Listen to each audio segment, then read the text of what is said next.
I reconvene the meeting of October 9th, Santa Barbara Unified District Board. Please join us in the Pledge of Allegiance.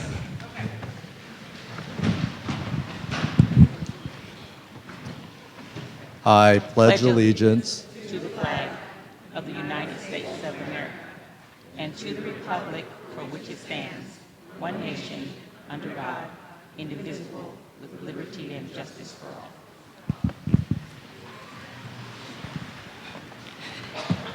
Spanish interpretation of today's meeting is available to the public. Please indicate if you wish to receive interpretation. Buenas tardes, tenemos interpretación al español. Por si gustan una pieza de equipo, la tenemos en la mesa de afuera o pueden levantar la mano y yo les llevo una. Gracias. Headset for the hearing impaired are also available. Please indicate if you need a headset. Now I'll go to the announcement of our closed session action. On item B4, in closed session, the board took action to terminate a classified employee. Motion was made by Ms. Parker, seconded by Mr. Paredes Ulloa. The vote was a unanimous vote. I also want to let you know that due to the fact that Dr. Reed is not here tonight, the unanimous vote will be 4. Thank you. And next we'll go to the superintendent's report. Good evening, staff, community. We moved the board meeting here to La Cumbre Junior High because one of the items on the agenda tonight is a request to consider the naming of this theater after Joanne Keynes. Joanne walked these halls for many years, and in so many ways, I think the staff and the students still feel her presence in this building. So we thought it was very appropriate that this board meeting be held in this theater, and the board looks forward to that conversation. And then I'll also share, we had a celebration of a new facility at Harding this week, and the finished outcome for that small school community was tremendous, and it was great to share the results of really Measure J, the facility bond, and the benefits that our students are feeling. So we will continue to thank our voters and taxpayers for that support, because kids are going to feel it in all of our schools. That concludes my report. Thank you, Superintendent Masuoka. Next, are there any board comments and correspondence?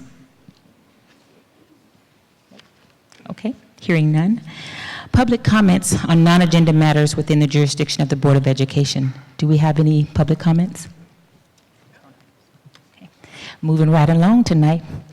So the next, may I have a motion to accept the donations, acceptance of donations? I move to approve with gratitude the donations. Been moved and seconded. All in favor? Aye. Motion passes. Thank you. Next, we'll be moving to the consent agenda. Are there any items any of the board members would like to pull? Hearing none, may I have a motion to accept, to approve the general consent? So moved. Okay. Been moved and seconded. All in favor? Aye. Aye. Motion passes. Okay, so we're just a little bit ahead of our public hearing. We have a time approximate 6:45, so can we open that public hearing, or? We got 6:40. Right. This meeting is going almost as fast as I talk, so I'm right in the right place. So we'll open the public meeting for naming of the La Cumbre Theater honoring Joanne Keynes. So to our board, the request to consider the naming of this theater in honor of Joanne Keynes, Lauren Bianchi-Clemen did some history and research into not only this building but also Joanne's life and service, and so that resolution is included in the board packet. And we would welcome any public comments about Joanne Keynes and her legacy in our school district, and especially on this west side. But most importantly, to give the board a chance to discuss and consider the naming of this space after Ms. Keynes.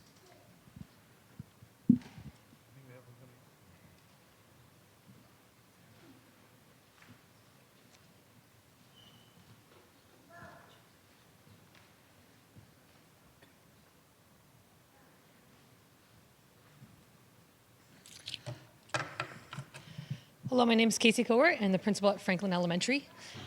In 2006, I entered a graduate program to be a school principal, and one of the jobs description of the program was to interview and find a mentor teacher or principal to help you through the year. About 3 months later, I was in an ADL event, and I ran into Joanne Keynes. And I walked up to Joanne and I said, "Hello, I'm an elementary school teacher. I want to be a principal. Can I follow you?" Joanne messed with her gold bracelet and said, "Come to the trenches anytime." Since 2006, we developed a friendship, and that does a lot of complaining, sometimes cussing, but most of the time it ended up being champions for kids. So over the course of the years, I always knew that I wanted to follow Joanne in her trenches. So tonight, I ask that I'm in support of this because this is Joanne's trenches. She was very proud of the renovations that happened to this theater, and she was very proud of her sparkling hallways, and I'm still jealous of, and she was very proud of the teams that she would build. Along with that, now as a parent of a La Cumbre child, I see that she might physically not be here, but she's still in her trenches. From the Renaissance days to the Carpe Diem at the beach to the hallways of students with no hats and no gums and no cell phones, turn it off. It's great. So seeing it as a parent, but also as a colleague, I just support 100% because I think physically she might not be here, but definitely in Joanne's style, this is her trenches, and it's deserving of her wonderful work over many decades with children. And she was a champion for kids, and it's a great way to recognize her. Thank you.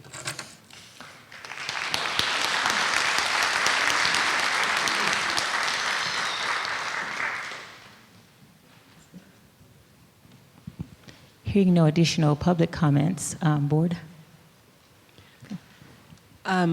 If I may, Ms. Sims-Moten, we'll get used to this setup tonight. I know that we will talk more about it. This is a public hearing, so this is really a chance for members of the public to speak.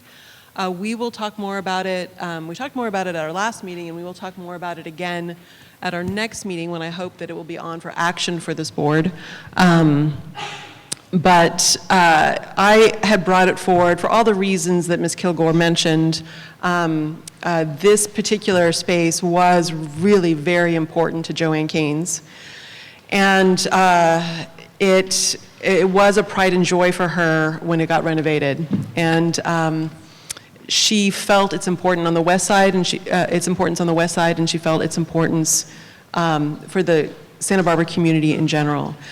We have multiple buildings throughout our district, our secondary district in particular, that are named for, typically posthumously, for educators who went above and beyond, and we can see that on many of our sites. So I'm hopeful that we'll be able to move forward with this at our next meeting. It is, I think it will mean a lot to the La Cumbre community and the West Side community in general. Ms. Capps.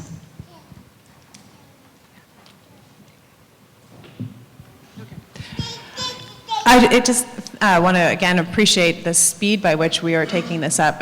I know that oftentimes when someone legendary and so impactful passes, that it can take years to honor them in this way. And I think that for the students that are here, and I've heard this directly from two, that to do this quickly and again to take it up in our next meeting means that source of pride that they have about their principal, who, as Casey said, isn't here physically but still looms so large. That could be done in this school year for the students who have experienced her and then to live on in the future. So just to sort of speak to the pace by which this is happening, I appreciate that we're having this hearing tonight and that we can take this forward in our next meeting. Thank you. Any more additional comments? So we have a public speaker, teacher from... I just want Okay. to echo the comments by my fellow board members and just as I've already said, I did meet Joanne as an employee of the district. I met her as a program manager, as a director, coming from the outside, from the community. And again, even from the outside, you could see the passion, the commitment, and the dedication that Joanne had to the school and to its students. And again, I think it's only appropriate. So again, looking forward to seeing this hopefully on the agenda pretty soon. Request to speak, it's Cha. Good evening, Board. Thank you for taking our paper so late. Joanne would have killed us. But we just felt, as a staff, we wanted to say something. Nobody prepared anything, and I didn't think I was going to choke up, but she's so present, and she was such a power, and she was such a champion for this West Side, and the whole community has lost such an incredible woman. You know, this time in our lives with what women are going through, she was so formidable, and she touched so many lives, both other women and young boys, and it was always about showing character. It was always about your character and how you behaved, and she can't be replaced, and this is extremely thoughtful of you and the community to donate this as her namesake. As a staff, we completely appreciate that, and we appreciate all the support that Mr. Makwo has given to us over the last, I don't even know how long it's been now, 3 months, 4 months, I don't know, but thank you. Anybody else want to? Okay, no, we're all crying, but I think we all agree.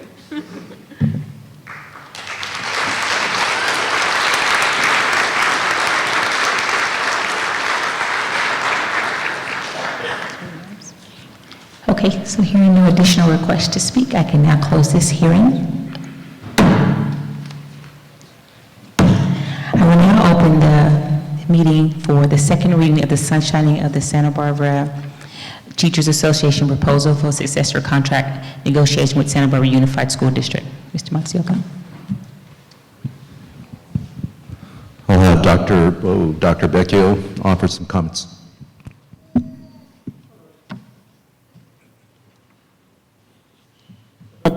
Brought to you last board meeting the articles that the Santa Barbara Teachers Association intends to open with for negotiations after the first of the year. It is hours and conditions, teacher workday, designation, co-teaching language, and teacher on special assignment language. So this is the second reading, and we will be looking to bring it back for action at the next board meeting.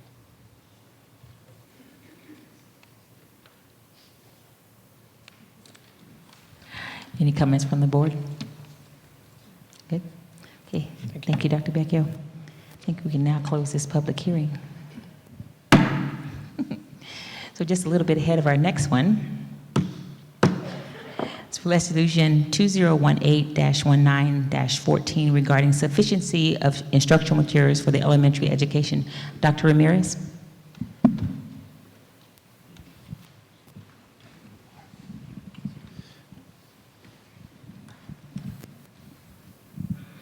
Good evening, Board. I'm bringing this resolution. You have it in your board packet, I'm sorry. I'm bringing forward this, we are bringing forward this resolution for you to consider regarding sufficiency of instructional materials. Just in support of the documents or in further elaboration of the documents you received. Many of you on the board have heard this presentation in the past, and just to give you some background and context to this, this particular list does identify adoptions that have been with us for an extended period of time as we have moved forward into a new era around Common Core, around new state standards, next generation science standards, a new social studies and social science and social studies framework. We recognize that there is a transitional period that is still underway. Over the last couple of months, we've been in close contact with our county office around this piece.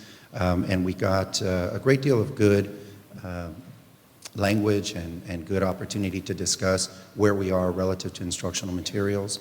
I want to identify for the board and for the community that part of this has evolved into, as it indicates there, curricular frameworks, which are much more expansive than simply the instructional materials. And we have identified additional materials that we are transitioning to and currently have in place to help with the transition to new standards and new methodologies. So I just wanted to provide that bit of context and answer any additional questions you may have. Any comments, or Ms. Capps? Thank you, Dr. Ramirez. I just think because we have so many members of the public here, I do think it's an important just process note to recognize that we do have these hearings so that the public is invited to review the curriculum before it's purchased. Is that correct? Could you just elaborate and take us back maybe one or two steps and then forward one step from here so that we understand the community's involvement in our curriculum? Sure. So this particular resolution is intended to simply declare that we have sufficiency of materials. And so it is not, it is certainly a place for the public to weigh in, to ask questions, to put forward their comments, but this is not an adoption. If there has been any change, it would be reflected here. Okay. And in an adoption process, we would have a specific part of that, have input and have input from the public, and we would have to notify much the same way we're doing now. But that is not what's called for at this moment. This simply would be a resolution indicating that we have materials that satisfy and are intended to support the onboarding of new curricular frameworks and new standards. And to that end, we are in a bit of a transition in that there are adopted materials that are coming online primarily at the secondary level, but we're working through those. And then there are others that are in use currently that we are making additional decisions about. One of those that you've heard a great deal about are the level libraries and the onboarding of units of study, which are not just about the instructional materials, but rather about an entire pedagogical design and shift, which are intended to satisfy the English language arts and literacy standards. In addition to that, in the elementary space, we have Engage New York as a transitional set of materials in kindergarten through 5. In science specifically, we have full option science sequence, which has been with us for a number of years. So I think one of the things that we're working through right now is how to formalize that in a way that that the public would understand and receive, collaboration with our teachers, as well as just addressing the distinctions that happen by way of compliance. And that's where the consultation happened over several months with our county office that has given us a great deal of information about how to address it. Thank you. So there are opportunities if a parent is curious about curriculum to go and actually view, but that's a different process than what we're adopting. Correct. If we were going through a formalized adoption process, the way it is laid out in board policy, there would be a designated time and space to be able to provide those opinions as members of the public and also as parents and families. But this resolution today is just sort of a status check that we're compliant. Correct. Okay, thank you. Thanks for explaining. Additional comments? Ms. Parker? So just to clarify, Dr. Ramirez, this is the public hearing tonight. Is this going to be on for action at our next agenda? Provided that the board is supportive, that would be the case. Great, thank you. Any comments? Okay, no additional board public comments? Okay, I now declare this hearing closed. Thank you, Dr. Ramirez.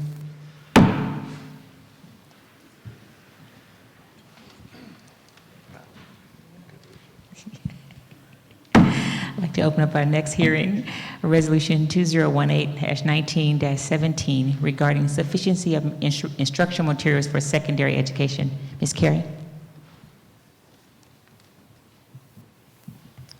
Good evening, members of the board and Mr. Matsuoka. I get to follow Dr. Ramirez, and so therefore I get to piggyback on a lot of the framing commentary that he provided regarding the state's status in terms of curricular materials and the processes we use in considering and formally adopting ultimately any specific set of instructional materials, as well as echo the theme of still being in a transition phase. There are a couple of notable differences for secondary, and he pointed to a couple of those. You have been members of this board and have approved adoptions in secondary math and also for world languages. So those are two areas in the secondary space where you'll see more recent adoptions.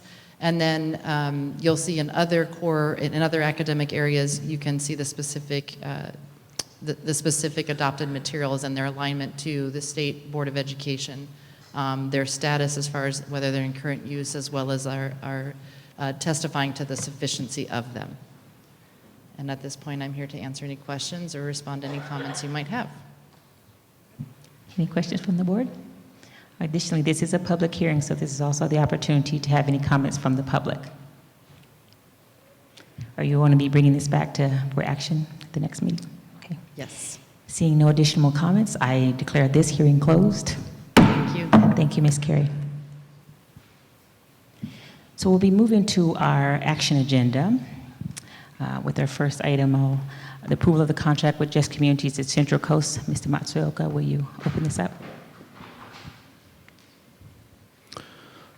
I will provide some opening comments, and then we have many public comment speakers, so I'll offer some framing comments, and then I think we'll turn to public comment.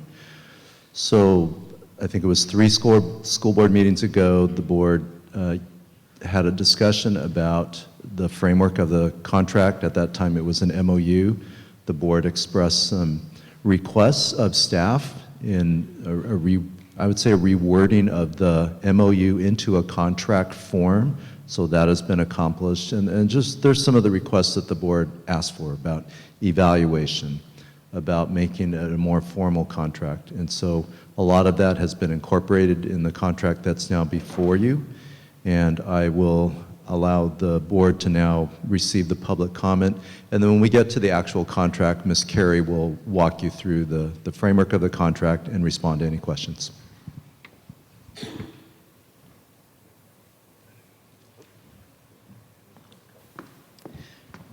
Okay, so we have many speakers tonight. I think of over 50 or so that we're not here for several hours. We are going to reduce the time from 3 minutes to 90 seconds. I know some of you have prepared 3-minute remarks. You are very welcome to send us those by email, and we do read them. But in the interest of all of our time, we're going to do this at 90 seconds. Also, in the interest of time, I'm going to be calling 3 at a time so that you can make your way down to either podium. And I apologize in advance if I mispronounce any names. I'll do my best. So first, we are going to have Abby Hogan, followed by Paul Freeman, followed by Reverend Mark Aspen.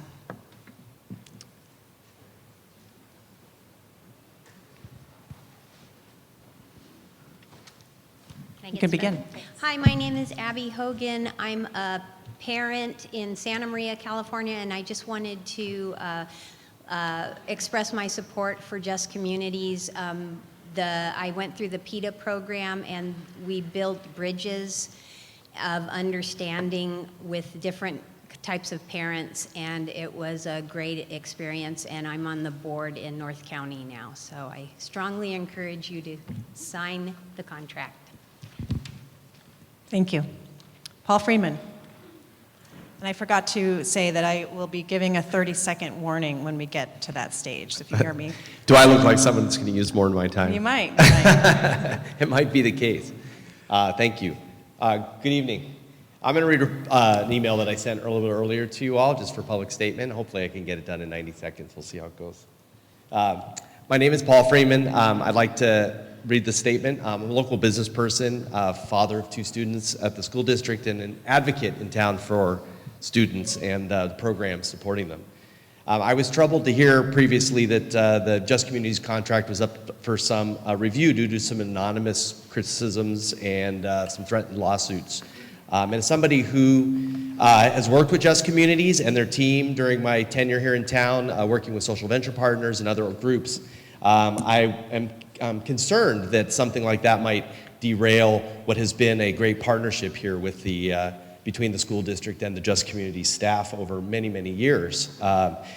You know, given the current political environment and the polarizing nature of the way things have gone, it's not any surprise that an organization dedicated to the identification and education 30 around seconds. implicit bias might come under attack. It's ironic because the curriculum they provide is in direct opposition to that kind of attention, and I know the Just Communities group to be very supportive of collaboration. So as somebody who's seen this be successful for the district over many, many years, I would encourage you to actually double down and put more investment into these kinds of programming to continue the positive trending. So Thank I hope you. you'll consider that. Thank you Thank very you. much.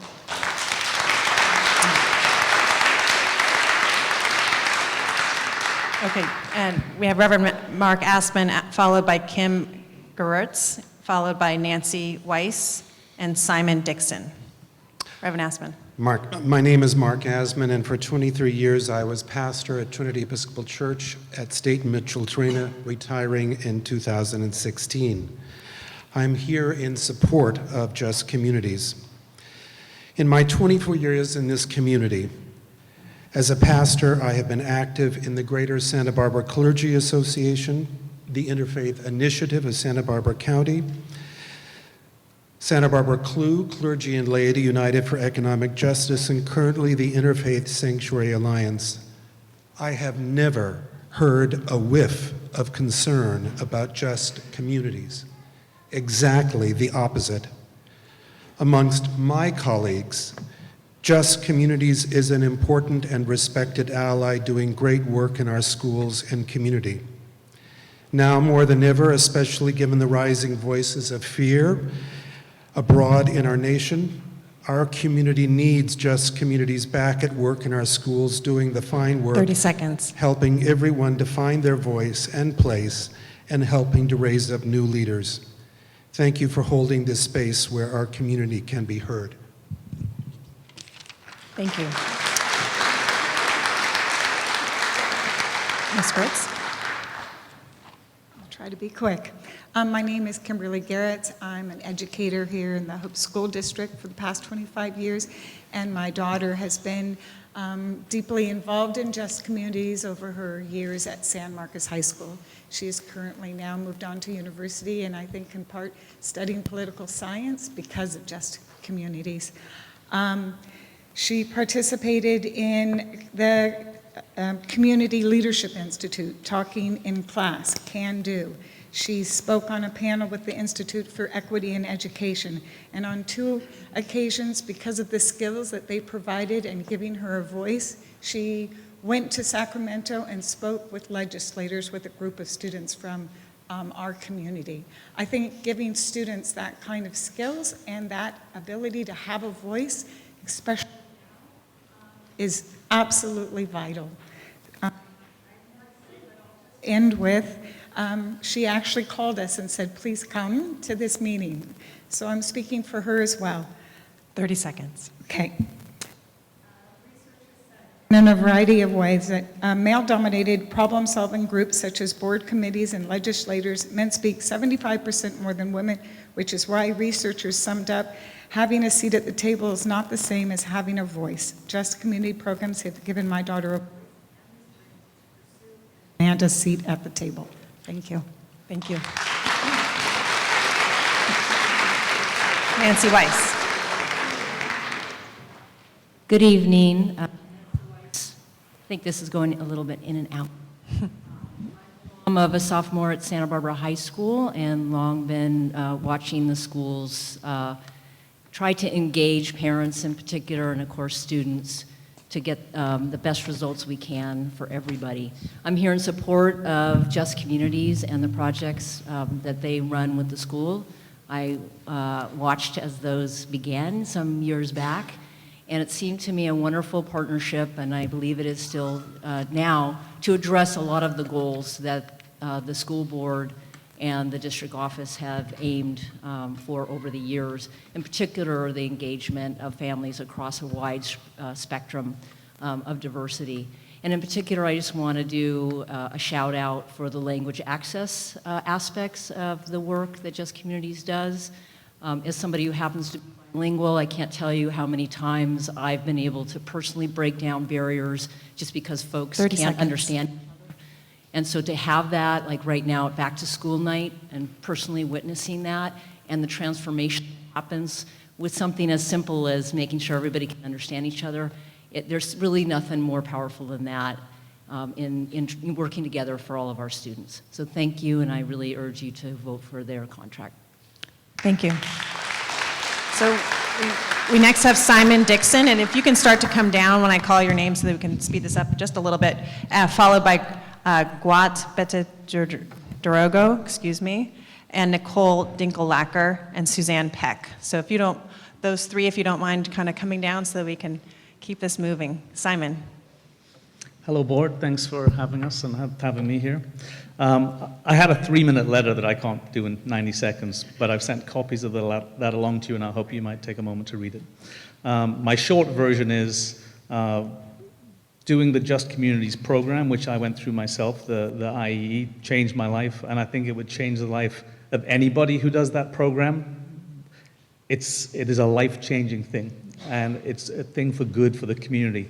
It's not what people might imagine it to be. I just sincerely hope that the board does a difficult thing and has the courage to put this through. And should that bring out from the woodwork people who are anonymous and threatening us and trying to stop this, I say bring it on. Thank you. Thank you.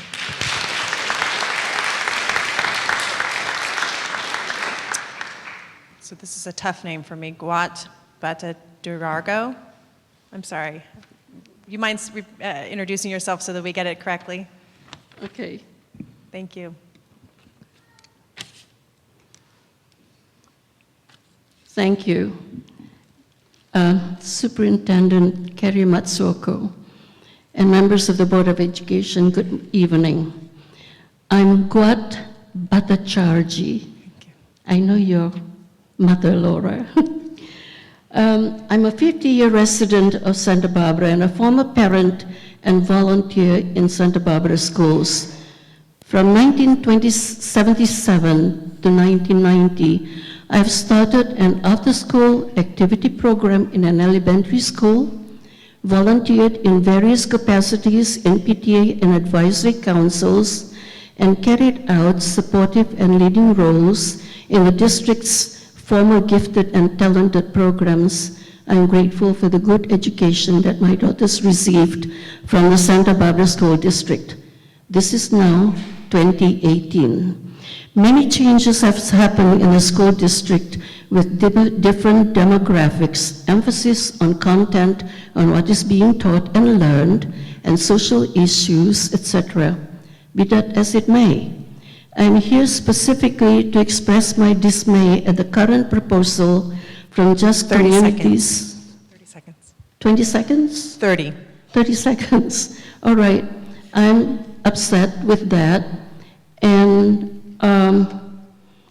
it talks about across the country experiencing the loss of real estate, etc., etc. The Supreme Court decision, Pyler versus Doe, gave equal rights to education to any child, legally or illegally here. So the cost of California to educate children illegally here and from documented, undocumented households is $8.1 billion. Thank you. I'm sorry, that's all the time we have. Thank you. And I will give this, I will tender this for your perusal later on. Thank you so much. Thank you. Okay, Nicole Dinkel-Lacker. Hi, my name is Nicole Dinkel-Lacker. Thanks for the opportunity to speak here today. I really appreciate the forum. I am a former parent of 2 students who graduated from Dos Pueblos High School, Goleta Valley Junior High, and Mountain View School. I'm here to tell you that getting involved with Just Communities really changed my life. I was a parent that really worked very, very hard to get my kids into the very best school district possible. And I saw as a result of that, that there were consequences that I didn't anticipate, which is that they just weren't fully integrated into the community. So what I had worked so hard to accomplish, what I learned about that is it wasn't really where I wanted to be. I wanted to be in an inclusive community where everyone mattered. And that's what I learned how to do when I got involved with Just Communities. So I did start the Equity and Excellence in Education Committee at Dos Pueblos High School, and I would be happy to speak to any of you in detail about how that came about and what changes 30 happened. seconds. I just want to say, too, that one of your key strategic initiatives of creating a culturally competent community schools came out of all the work that EEE did, which was completely supported by Just Communities, and wouldn't be here today. I don't think you would have had that on your strategic plan, becoming culturally competent in our schools. And it's been a valuable resource for everyone, including students and parents and teachers. Thank you. Thank you. Okay, we have Suzanne Peck, followed by Ana Rosa Rizzo Centino, followed by Elise Ruvalazaba and Laura Ortiz. If those three can make their way down, and Suzanne Peck. Good evening, and thank you for the opportunity to speak. Superintendent Matsuoka and members of the board. I have not been in any Just Communities program, so I speak as someone who's looked at it from the outside. I moved to Santa Barbara 10 years ago, and one of the first things I heard about was Just Communities. Jane Connolly, who was the Dean of the School of Education at UCSB, was working with me on a book and said, you have to take a look at what Just Communities is doing because they're having a tremendous impact in our schools in terms of preventing bullying, in terms of diversity and inclusion. So I looked at curriculum, talked to a lot of people who've been through their programs over the years, and I've always heard positive things, only positive things. Before I moved here, having done work in diversity and inclusion for 20 years in different environments, I know there are always people who push back and who are uncomfortable with change. But from what I've seen, Just Communities is doing a really terrific job in our schools and in our community. And then the last thing I want to say is just in terms of collaboration with other important things going on in the community, Just Communities shows up, whether it's the Coalition Against Hate or Pacific Pride or any other things that are going on. They're there as a very positive force. So I support continuing the work with them. Thank you. Thank you. Ana Rosa Rizzo Centino, are you here? Again, followed by Elise, I can't read the writing, Ruva Laba. So if you could please make your way down to the microphone, followed by Laura Ortiz. Hello, my name is Ana Rosa Rizzo Centino, and I work for Food and Water Watch, which is an environmental justice organization. And I'm here because us as people, we're part of the environment, and if we can't learn how to live together, then there's no point of having a planet. So I think it's really important that you support programs such as this that Just Communities provides, because that's the whole point of getting educated, is to live in a world where we all appreciate each other, not just tolerate each other. Thank you. Thank you. Elise. Hi, my name is Laura Ortiz. I am an outreach counselor at Liberty Elementary School in Santa Maria. I attended IEE this past March with my assistant principal, a 5th grade teacher, and a resource teacher. Since IEE, we have created a LEAP team at my school, which stands for Liberty Equity Action Planning Team. So our goal is to see our students as a whole, and that means seeing where they come from, their background, and understanding their entire story. Our goal also is to be more inclusive, and since IEE, our school has shifted in a more inclusive way in all areas. Our staff members are also eager and excited to attend the next IEE training. Just Communities has supported us in many ways. We have contacted each other through email. We are actually having them next week at our staff training. It's an interpretation training, which will be very useful and helpful to our families, which are 75% Latino. Come conferences, 30 seconds. we'll be able to communicate with them effectively and be able to be open with our families and make them feel comfortable. If they have any questions, that they can come, and we will support them the best we can. Thanks to Just Communities and the IEE training. Thank you. And I had called Elise Rivilaba. I don't know if you're here, or maybe I'm saying the name so poorly that you can't understand. Anyway, maybe you're not here.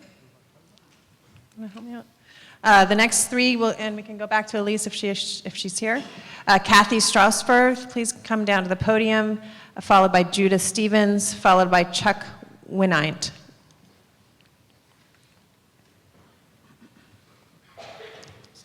Thank you. Hi, I'm Kathy Sassforth. A little nervous. I'm used to talking in front of kids, not adults.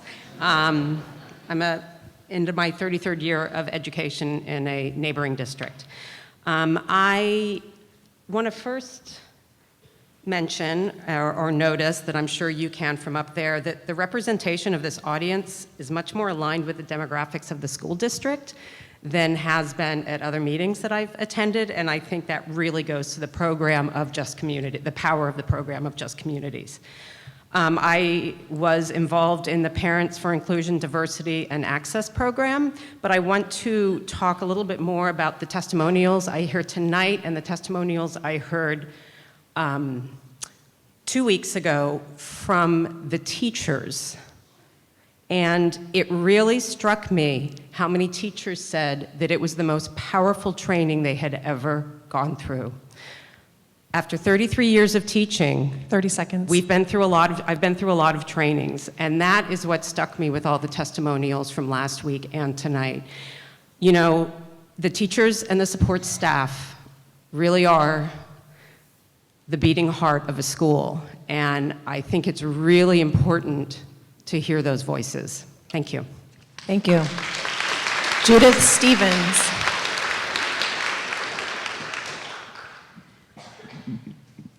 I'm a resident of Santa Barbara. I went to public grammar school, public junior high school, and public high school, not in Santa Barbara, a long time ago. And I have to say that coming in here tonight, looking at these wonderful banners that are throughout the school about respect and responsibility and compassion, I think I can't imagine a school district, or at least a junior high school in this place, that's more congruent with Just Communities. And I wish my junior high school had been like that. Thank you. Thank you. Now we have Chuck Winant, and he will be followed by Allison Four, if you want to make your way down, Allison, and Esperanza Romero, and Emmy Perez. Thank you. Thank you for this opportunity. I don't have any kids in the system. I have a vested interest, a great interest in a broadly educated, well-educated crop of young people. And I got a deep interest in kids not being bullied. We're living now in terrible times where we're being chopped up into little pieces of others. And Americans are being demonized every day. And this program, from all I understand, from listening to all these people and all I read, fights that right at the root. So there's a saying amongst motorcycle mechanics, if it ain't broke, fix it till it is. It ain't broken, works great, please don't fix it.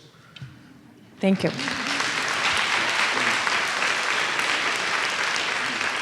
Allison Four. Good evening.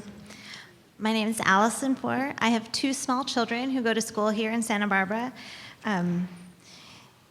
I'm also a former teacher. I taught for 11 years. And through my involvement with Just Communities, it's helped me feel more connected to my school community and more passionate than ever about making sure our schools are places where every student can succeed. So I first experienced Just Communities programs by participating in the PETA program at my son's elementary school. During that course, we discussed difficult topics like inequality in education and discrimination against students of color. And sometimes those conversations were heavy, but the facilitators of the program always made sure everyone felt safe and that nobody ever felt attacked. Rather, what happened with our group of parents was that we learned how we could work together to help improve our school community so that all of our students could have equal access to opportunity. I was personally so moved by my experience with PETA 30 seconds. that I am now in training to become a PETA facilitator myself. So I really want to help other parents learn that they too can have a voice in their children's school and that we can all work together to improve students' access to quality education no matter what their background is. So Just Communities has been a partner for many years with the school district to make sure our students can succeed. It's time, but thank you. So we have just one more minute to accept any new cards, and I will tell you, we have several. We have probably another 40 or so. So in the interest of time, if you feel as though your point has already been made, maybe you want to forgo your time. But again, we have 1 minute more, and then we're going to be closing off the comment card collection. Thanks. Esperanza Romero. Sí, mi nombre es Esperanza Romero. Muchas gracias por la oportunidad. So I will be reading off her letter in English. Parents involved as far as the dialogue and the action. Could you understand the necessity to support the school and the students and the parents? Without a doubt, we need to do something. The same year that I took on the workshop for Just Communities, I was elected to represent the parents of the school council for the year. Not only was I re-elected for the parents, but to my surprise, the same teachers were nominating me for president of the council, and I won in majority. We've had so many great efforts working together with the administration. It hasn't been easy, but it has been superior to all of our goals. We have reached superiority to all our goals. I really want to thank Just Communities for giving me the trust and the empowerment to know that I could do something for my school and for my children, even though of my race, my language, and my customs. I firmly believe in the program because I am a result of the support of my fathers that have given me the opportunity and at the moment that I received. I am mother of 3 children, and they have assisted the Santa Barbara School District for 15 years. Thank you, Esperanza Romero. Thank you. Si me lo permiten, creo que tengo tiempo, si me lo permiten, me gustaría entregarles un trabajo que he hecho como madre gracias al empoderamiento de comunidades justas. I would like to, if permitted, give you work that I have worked on. Thanks to Just Communities. Sure, thanks. Thank you. Followed by Emmy Perez.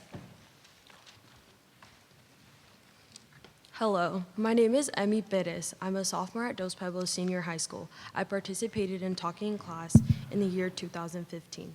I also spoke in panels along with Just Communities, but just this summer I was a participant of Can Do. Talking in class really opened my eyes how racial tensions have affected school environments. Can Do made me aware of issues happening in Santa Barbara County. Just Communities provided a safe environment for everyone in the community. Thank you. Thank you. So our next 3 speakers, Mateo Adam, Mitch Trina, and Nancy Abrams.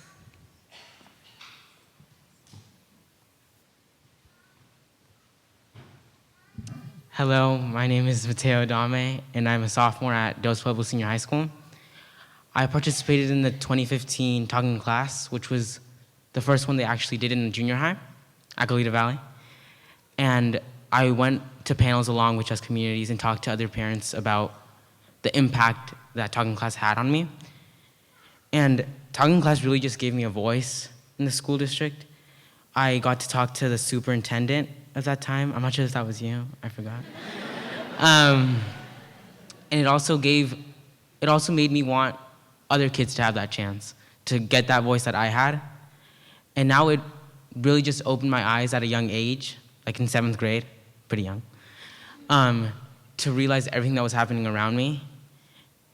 And it just really made my 2 years at Goleta Valley a really big deal to me, since 30 I finally, seconds. Oh, thank you. Since it really just opened my eyes. Thank you.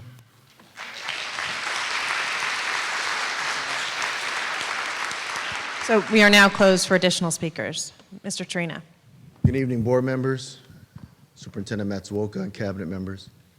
I was a participant in one of the first Just Communities trainings they had back in 2002. It was called NCCJ then. In the last 15 years, I have never heard anyone come out of any trainings, come out of any work with Just Communities, and say, wow, that was really anti-white, anti-Christian program. Didn't happen, doesn't happen, because that's not what it is. You'll hear more about Just Communities. What I want to put out there is to you as a board and as a school district. Just Communities gives students, as you just heard, the opportunity to talk truth to power. Just Communities gives parents and other community members who don't have a say and don't have a voice to speak their truth. And it also gives teachers an opportunity by which to have a lens 30 seconds. through which they can see not only their own implicit bias, but see how that affects young people daily. Because if students and people in the school district are not willing to be affected by students as students are affected by them, then we've missed something. Thank you. Thank you. Nancy Abrams. Again, followed by Noel McGivern, followed by Eric Early. Good evening, Board Superintendent. I'm a parent of a student in the Santa Barbara School District and got involved with Just Communities through the parent group, PETA. And it was an incredibly powerful and moving experience where people got to really hear each other, learn about each other's histories and stories, and recognize that we had a really common goal, and that was the success of our children. And I'm also an educator, and I see the inequity and the achievement gap that we all have to overcome. And this is a start. This was a chance for us to really listen to each other and to start building those bridges towards integration. And Just Communities is a really powerful and important program, and I do hope we continue with it. Thank you. Thank you. Actually, it's Noel McGivern. Noel McGivern? Thank you.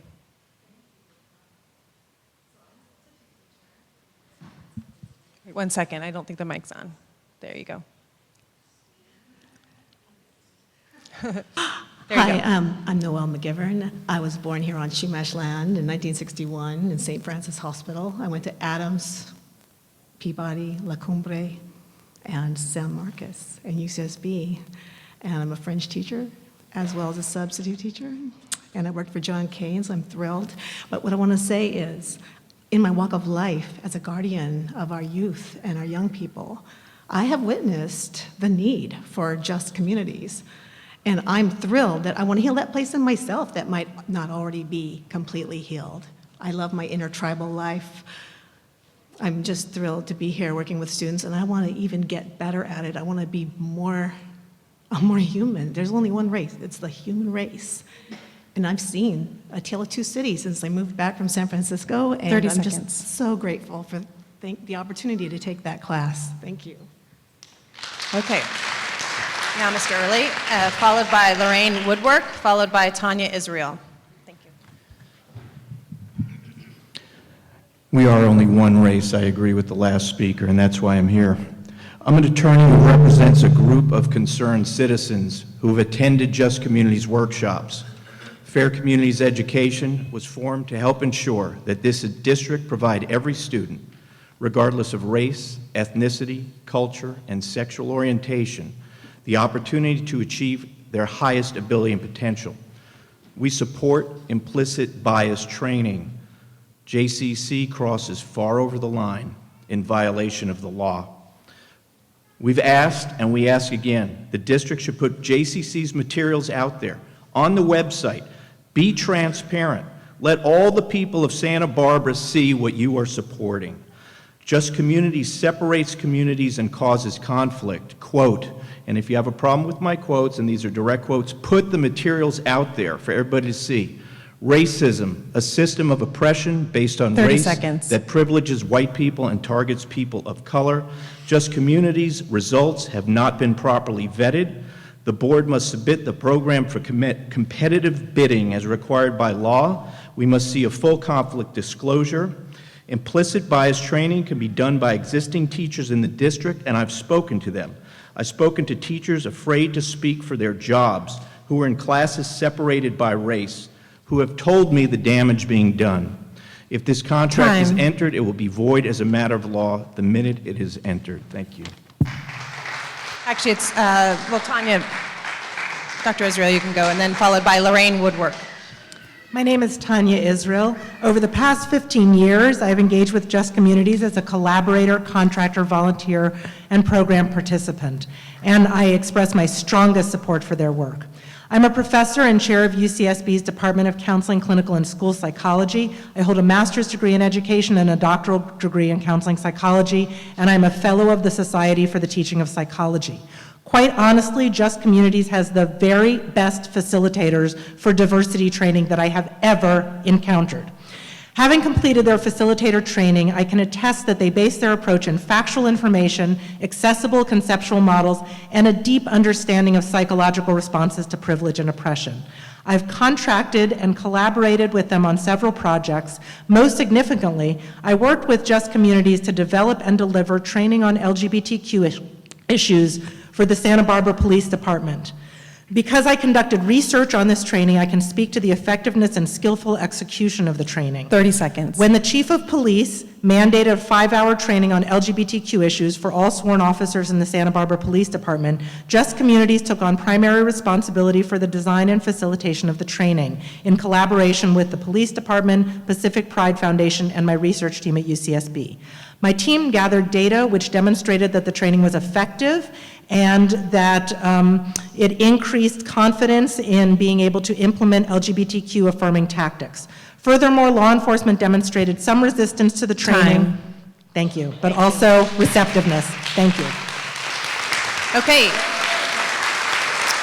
So we have Lorraine Woodwork, to be followed by Lisa Slavid and Sherry, I think it says Pierce, Peril maybe? Lorraine. Thank you. Appointed trustees of the Santa Barbara Unified School District. Vote no on the contract award of $294,000 to Just Community, Agenda G1. Just Communities is not concerned about how to best reduce the achievement gap or to achieve educational equity, stability, and safety in Santa Barbara. It's not transparent or lawful. It's wrong. When did the public bid opening process occur? Where was the RFP publicly noticed? SBUSD's relationship with Just Communities fails to provide equity of access and opportunity to students, faculty, and parents by other segments of our community capable and determined to promote equity in education. This exclusive, incestuous, and non-transparent relationship with the web of social justice warriors, as represented by Just Communities, puts our unique community stability and safety at risk. It wrongly trains students to be angry victims of oppression. The role of taxpayer-funded public education is to provide the highest quality instruction to prepare every student with the required skill sets and academic knowledge for full civic participation to strengthen and improve America's contribution to the world community. It is not to create and fuel identity victims by Just Communities and its web within Santa Barbara County. Thank you. Lisa Slavid. Great. Again, followed by, I think it says Sherry, I can't read the last the last name starting with an R, Sherry Rowe, maybe? To be followed by Marla A. Lisa. Hi, folks. Thanks for the chance to talk tonight. Lisa Slavitt. I've lived in Santa Barbara for 24 years. I work at UC Santa Barbara, and I have been a diversity educator for over 28 years. I've been one of the instructors for IEE with Just Communities, and I'm a former board member, but I haven't been for the last 10 years. I think the points I'd like to bring up that are fresh points are this, which is I know Just Communities to be very inclusive. I know them to be open, and I know them to be research-based. And I think a thing I would like to just share, and I'm moved to share right now, is I'm not working for them in any shape or form, but I do know that they'd appreciate dialogue. And so I think that this is the work they do. If there are people feeling left out, they would be open to dialoguing around this. And I would encourage folks to do that as opposed to a lawsuit, and I would encourage your support of their program. Thank you. Thank you. Sherry. Hi, sorry for the bad handwriting. My name is Sheridan Rosenberg. I'm a parent. My child goes to Santa Barbara High School, loves it. I spoke at the last meeting, and what I asked was just if perhaps you could put the curriculum up on the district website. And I keep coming back and looking, and I haven't seen it. Can you tell me when it's going to appear on the website? Because the gentleman who spoke earlier talked about transparency and reviewing curriculum, and I haven't seen anything. So it's just a question. Is that a no? I don't know. Okay, thanks. Marla A., followed by Rob Schiff, followed by Gail Teton Landis. Marla A., is she gone? Okay, then it's Rob Schiff.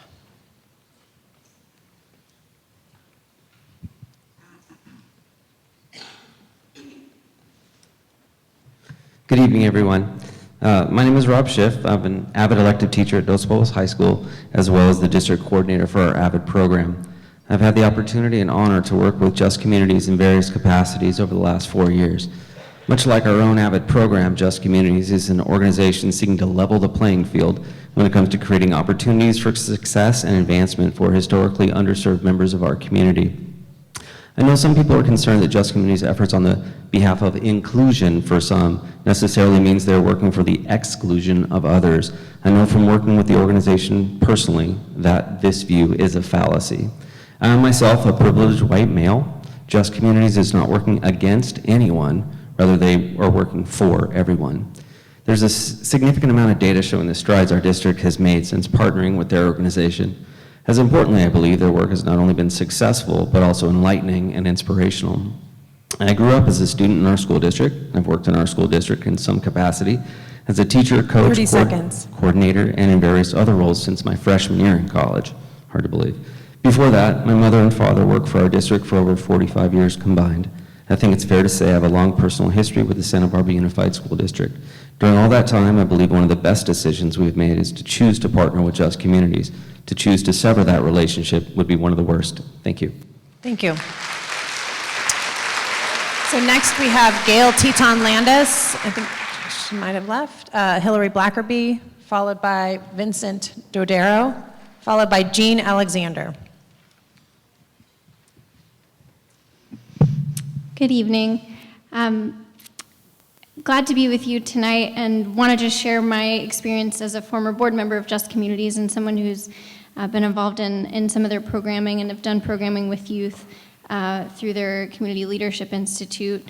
It's it's cliche at this point because so many people have said it, but it was life-changing for me, and I got to see the lives of so many youth changed, and I wish that happened to me as an adult. I wish it had happened to me when I was going through public school, and so I'm glad that it gets to happen to the students of Santa Barbara Unified to really open their eyes and learn so much about themselves and their community. And I hope that if I ever have a kid, they'll definitely go to public school in Santa Barbara, and hope that this program will still be in place so that they can help make the community better. Thank you.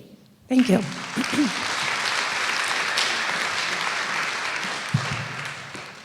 Hello, my name is Vincent Dodero. I am a graduate of Dos Pueblos High School, class of 2012, and a recent Just Communities board appointee. When I was a junior in high school in 2011, I attended the Just Communities Community Leadership Institute. I am a gay man and a person of color, and that week taught me more about my identities and the world around me than anything I had experienced up to that point.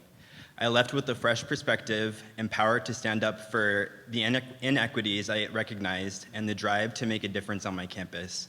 I was unified with peers I had never interacted with and felt I had the tools I needed to make a change. Soon after, I took on roles as Dos Pueblos Commissioner of Social Awareness and as the student chair for the Committee for Equity and Excellence in Education. I felt equipped to facilitate uncomfortable discussions of privilege and dove deeper into addressing systemic inequalities present on my campus. Just Communities showed me that I have the power to own my experiences and the voice to make a change.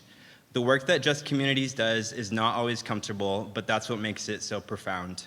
We must continue to be vulnerable, continue to address our privilege, and continue to work together every day if we wish to continue creating the school district that every student deserves.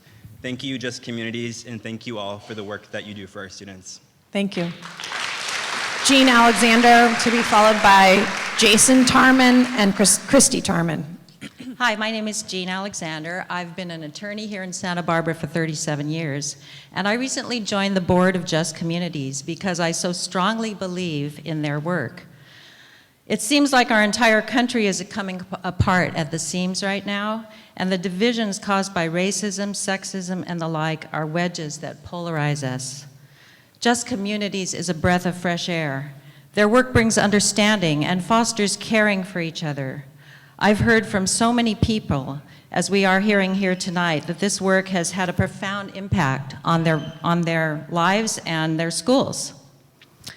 Through my own anti-bias training, including with Just Communities, I've come to see that racism hurts all people, including white people. It has affected me by keeping me apart from others and by not feeling so good about myself as a white person, which actually does no one any good, I've learned, and so I'm working on dropping that. None of us created racism, but we all carry the wounds. The work of Just Communities is to heal those wounds by bringing us together. What could be more important? At this fragile, polarized time in history, I ask you to keep this work of bringing people together alive in our schools by approving Just Communities' contract. Our young people deserve no less. Thank you. Thank you. Mr. Tarman. My name is Jason Tarman. I've lived here my whole life. I raised my children in the Santa Barbara schools, and I work as a therapist with youth in the community. I recently had the opportunity to partner with Just Communities with the County of Santa Barbara in the development and training of for our clinicians in implicit bias. And I am incredibly grateful for that opportunity and the courage that our department, our county has had to look at this issue. It's not comfortable to look at these things. It's not a comfortable conversation. It does take courage. But these youth that we're fighting for, these are the ones that are affected by it when youth are not being treated equitably in school or in our system, in the mental health system, getting diagnosed with diagnoses that don't fit where they are because of their race. 30 seconds. I'm grateful for Just Communities. We've watched them work throughout with our children in the community, and I'm grateful for them. Good. Thank you. Christy Tarman. Followed by Hoseby Galindo, if you can make your way down, please, and Maria Rivendenaria. Thank you for your time. My name is Christy Tarman. I work as an instructional assistant with 5th through 8th graders. I've worked for over 15 years in the public school system in Santa Barbara County, and my kids both graduated from this system. I'm speaking in defense of Just Communities because I am convinced that school districts who partner with them will be successful in reducing the achievement gap. I attended their Institute for Equity in Education in 2012. It educated and equipped me with knowledge and tools that I use on almost a daily basis, both in my professional and my personal life. And it has enabled me to build trust and create collaborative partnerships across areas of difference, including language, culture, socioeconomics, religion. learning to listen to and understand and advocate for others is, I feel, in dialogue is the primary thing that they teach. And it increases 30 engagement seconds. of families in the educational process and leads to stronger schools with more successful students. I am white and I am from a Christian tradition, and I refute the claim strongly that's being made by the opponents.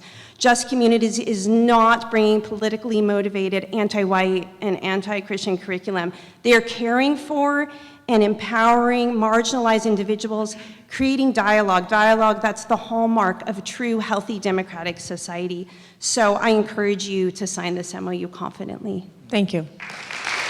Okay, Hosby Galindo, followed again by Maria Rivendaria. Good evening, everybody. My name is Jose Galindo. I have children in the district. I'm also a teacher here, and I'm not afraid to stand up for what's right. I'm here in support of Just Communities, particularly the Nepan Tiawi cultural curriculum that they provide, specifically because my administrator and myself, we want to bring STEM and engineering back into our school. And Just Communities, through the program that I just mentioned, gives us that opportunity. And what I told my administrator that I love about Just Communities and the program that they were offering is that it's inclusive.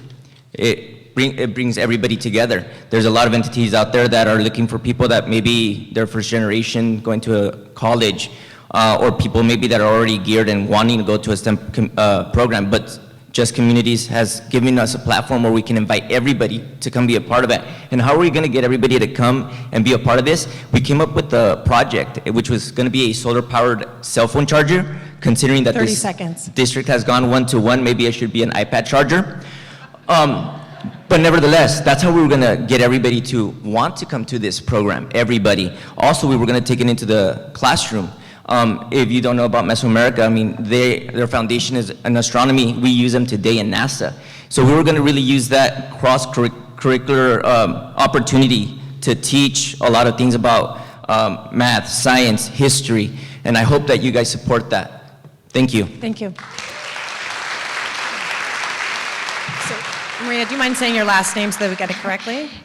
My name is Marla Arciniega. I got here a little late, but my girl, Simone Rivandeniera, is giving me her time. And my name is Marla Arciniega. I was a little earlier on the list. Okay, proceed.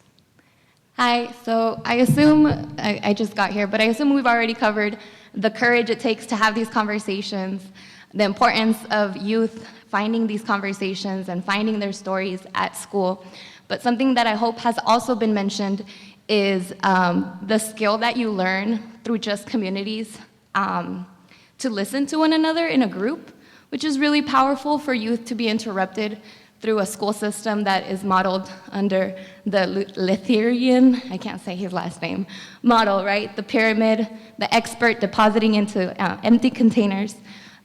Just Communities demolishes that for students, for young minds, to be able to acknowledge individual experiences and the knowledge and gifts that those bring, and for youth to have those connections in school it adds on to the courage and 30 the seconds. right to have these conversations and to know their power and their voice. So I worked with Just Communities as their youth organizer for a year, proudly, and I will continue to work with them wherever they go. Thank you. So now next we have Sid Abad, followed by excuse me, Matthew Lowe. And next up after that, after Matthew, will be Eloy Zarate. Hi, my name is Sid Abad. I go by he, him, his pronouns, and I'm a recent grad of Dos Pueblos High School. I've been a facilitator and a participant in about 5 programs of Just Communities and have spoken on various panels by them. There's a quote that I live by as a student activist, and it goes, "People hate what they don't understand."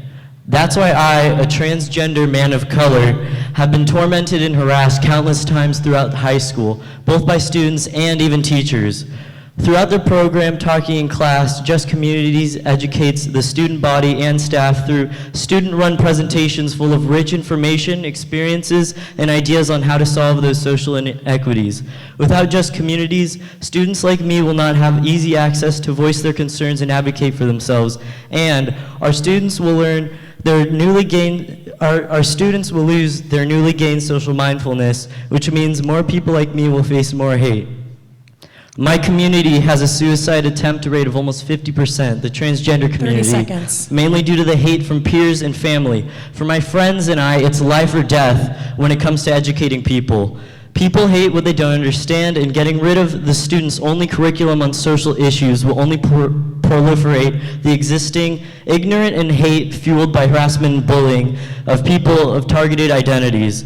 For those in the crowd who are in opposition of Just Communities, I ask you to approach me after this meeting and tell me your plan on what you're going to do to replace it.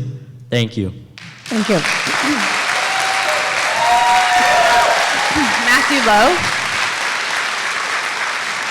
Let's all be respectful of time here too. Matthew Lowe. Good evening. My name is Matthew Lowe. I'm from Restorative Community Network. We're part of implementing restorative practices within Santa Barbara Unified School District and Lompoc Unified School District. And a point that I would like to make is, as somebody that is in support of Just Communities and has partnered with Just Communities in many of their programs and fully support all of the programs that have been supported by the students and parents alike tonight, I think a point is that there are definitely two sides here. And they need to be healed because we are truly one community.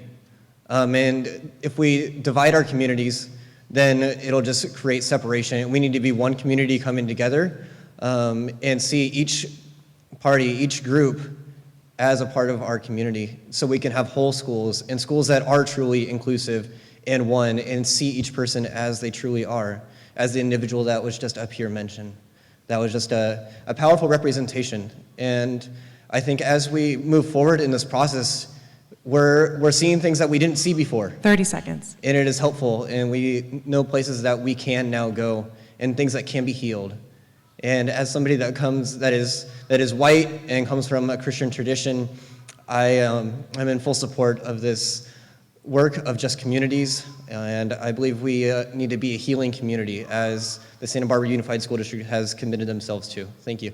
Thank you. Eloy Zarate, followed by Albert Oten, followed by Kim Lawler. Thank you. Hello, my name is Aloy. I'm a junior at Dos Pueblos. This March, I attended a meeting called Change Agent Network for Dismantling Oppression, also known as CAN DO.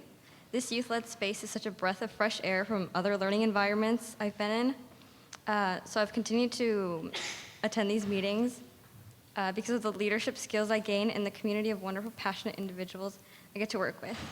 In addition to this, I've also participated in Just Communities Talking in Class program, which has helped me connect with other students who have similar identities. This program, as said before, also includes curriculum that better educates me on legislation and other important things affecting people in my community. Overall, Just Communities has improved my experience as a student in Santa Barbara, and I've also noticed that how IEE has impacted my teachers and how they approach certain subjects. I hope you continue to support everything Just Communities is doing. Thank you. Thank you. Albert Oten. Ready to go? Okay. Kim Lawler, followed by Grace Wallace, followed by Doug Fisher. Hi, I'm Kim Lawler. Thanks for this opportunity tonight. I am a parent of 3 students, 2 at Dos Pueblos and 1 at La Patera Elementary. I went through the PETA program in April of 2015. I found this program to be extremely beneficial. We were able to find commonality, build community, increase awareness, dispel stereotypes, increase communication, and build action plans specific to our school's needs. I support Just Communities in every way. I'm pretty shocked to hear some of these allegations and charges. There was nothing toxic about my experience. The proof is in the pudding. That's a saying that I grew up with. I think you can see they've had a lot of good, a lot of benefit, a lot of positivity. I think that it's critical that the board continue to utilize this agency in keeping with your mission statement, specifically bullet point number 5, promote a culture of mutual trust and respect between students, parents, staff, and community members, and bullet point number 6, value student and staff 30 seconds. diversity in our schools and classrooms, and promote equal access across all education programs and activities. Thank you. Thank you. Grace Wallace, again followed by Doug Fisher, followed by Annette Keynes. Dear board members, my name is Grace Wallace. Thank you for the time to speak on this agenda, which will affect our children, the next generation, in a negative, inexcusable way. Approximately 30% of special education funds are being diverted away from providing education assistance for students with disability. This is a denial of equal access to education and discrimination against the disabled. Non-English speaking students are being placed into special education. Not only does this diminish the needed funds to help students with disability, it also assumes that non-speaking students are disabled. This is racial discrimination. This is a misappropriation of funds. Ironically, Just Community is anything but just. Not only is it unfair to the disabled, it is an injustice against all students. Just Community inflammatory agenda of division and hatred at the 30 expense seconds. of our children. It will further separate us and continue to cause even more division. Children do not see color or the race of our skin color or ethnicity. Children must be taught racism. Just Community is anything but just. Unity is the answer. I urge you to vote no. Thank you. Doug Fisher.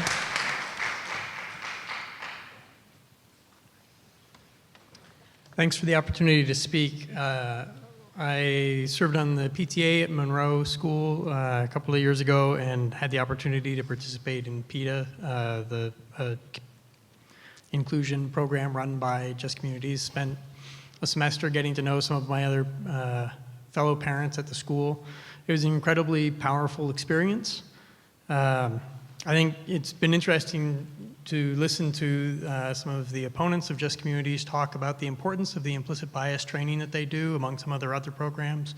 Research certainly supports that this is a great way to help close the achievement gap, and it's really important to building engagement with students and improving the quality of our schools, the outcome. In my research career, I've worked with many professional facilitators and mediators. I've never come across a group so consistently professional as those who work for Just Communities. They're head and shoulders above other facilitators and mediators I've worked 30 with. seconds.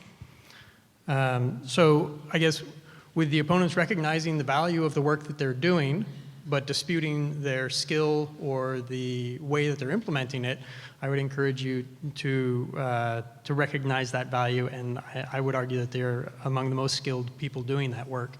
If there is another group out there that has anything like their skill available, I would encourage you to talk to that group, but I haven't seen anything. Thank you. Thank you. Okay, Annette Keynes, followed by David Kloos, followed by Gloria Buzek, and we are down to the last 6 or 7. Maybe she's left. Okay, David Kloos. Nope. Are you Annette? I'm sorry? Oh, Gloria, great. Gloria Buzek, thank you.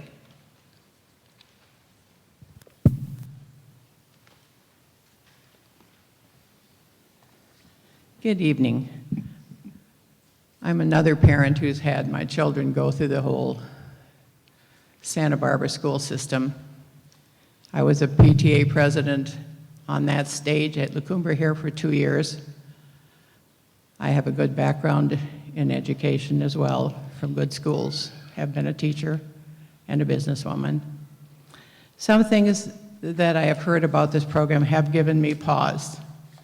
One thing is that I'm hearing all sorts of people who are groups talking about how it affects their group.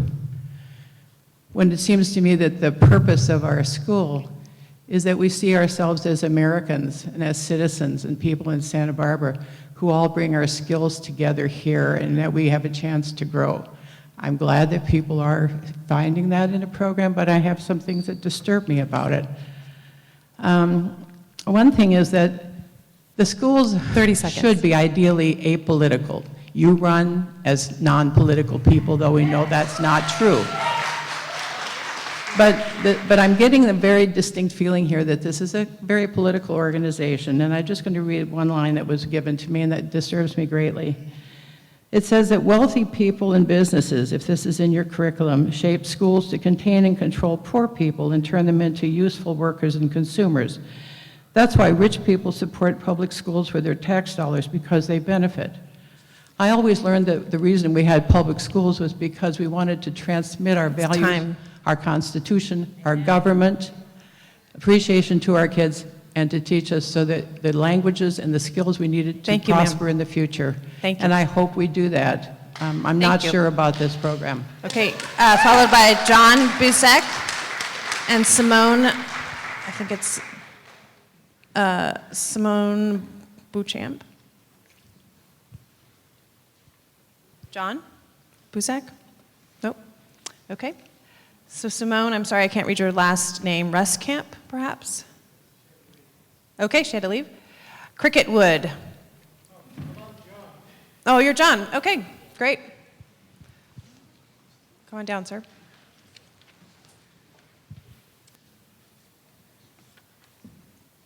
Gloria is my better half. So, but she said it pretty well. I'd like to point out a few things, basic things. Parents have the primary role of educating children, their children, not the state, not the city, not the county. If you are going to impose a program that's going to shape what goes into our children's heads, through their senses, what they see, what they hear, what they smell, what they taste, what they touch, if you control that, you have controlled them. Very important. If you look on TV and you see emotion driving the intellect of young kids, destroying for the sake of what they think is a just society, that's wrong. And I think you might want to take a look at the cardinal principles of education, if you still have those, because those should inform what you do. And that's just my point. Thank you. Thank you. So our last two speakers, if they're here still, are Cricket Wood and Teresa Solomon. Good evening. Thank you for the opportunity to speak. My name is Cricket Wood. I have 3 students in the Santa Barbara Unified School District. I've been involved in Santa Barbara Unified School District as a parent for the past 11 years. I've served 8 of those years on the PTA board at Monroe Elementary School. Our school has a diverse population representative of our community, and when I first joined the board, we wanted to reach out and include our complete community in the leadership at our school, and we're wondering why that wasn't happening before us. Many teachers and administrators that had worked at that school before had sort of thrown their hands up, weren't sure about how to do that. We reached out to Just Communities in 2009. We had a few parents of English second language students who were interested in getting involved. Just Communities gave us the support that we needed to become a more inclusive community, and we were able to, 30 seconds. to recruit our first Spanish-speaking first language parent on our PTA board. We started numerous school activities that were involving more of the complete community. They completely supported us in that process, and as people turned over, they've come back and done other trainings to continue to support that process in building leadership of our entire community at Monroe. Thank you. I encourage you to continue your relationship with them. Thank you. Teresa Solomon, our final speaker.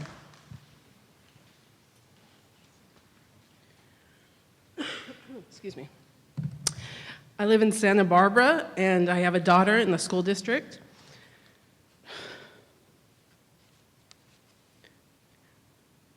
I've lived everywhere, and I've seen real racism, and that's scary.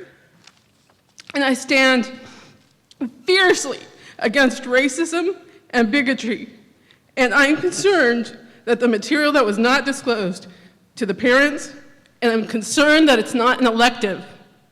I am against teaching my child and anyone else that they are victims or targets.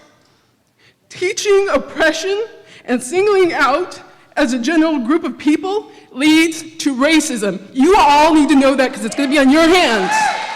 And I hope that none of the school board and none of the teachers are racist. I hope and I pray to God that none of you are. And I hope that you're not teaching racism or bigotry. And if I'm concerned that there's not going to be an answer to this that is a good and right answer, then I'm going to get on that lawsuit and I'm going to tell everybody I can to get on board. But I come here in love, and I hope you guys listen to what they have to say and what I have to say, because I want the right thing for all the kids, not just my daughter. Thank you, and thanks to everyone for all of the comments.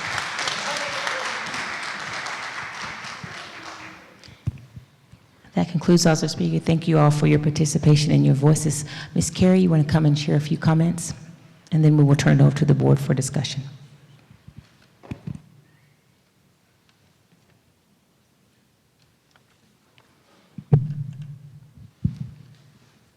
Good evening again, Board. I'll state the obvious by saying that there's been considerable attention given to this proposed contract and item G1 in recent weeks and here tonight. And while the focus has been on the proposed partnership, the specifics of the current iteration of the proposed partnership between Santa Barbara Unified School District and an organization titled Just Communities, it does seem that we need to just acknowledge that it's also been a lot about small c community, certainly here tonight. I think it's important to state as the district representative bringing this contract forward for the public record that, as you've heard directly from district staff and Just Communities prior to the meeting and through testimonials leading up to tonight's meeting and tonight, the philosophy, programming, and approaches associated with Just Communities as an organization do not disparage any particular group or individual, and that to the contrary, the aim is to engender respect for all individuals and all groups so that we can come to more clearly understand how to make things better together. The work of developing culturally proficient school communities, and to an even greater extent, ensuring equity, is neither easy nor simple.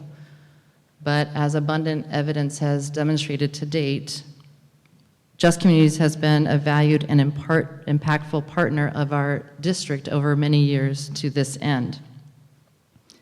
And as a public school system, it is among our chief responsibilities to engage in and execute the difficult and complex world of cultivating culturally proficient and equitable school communities.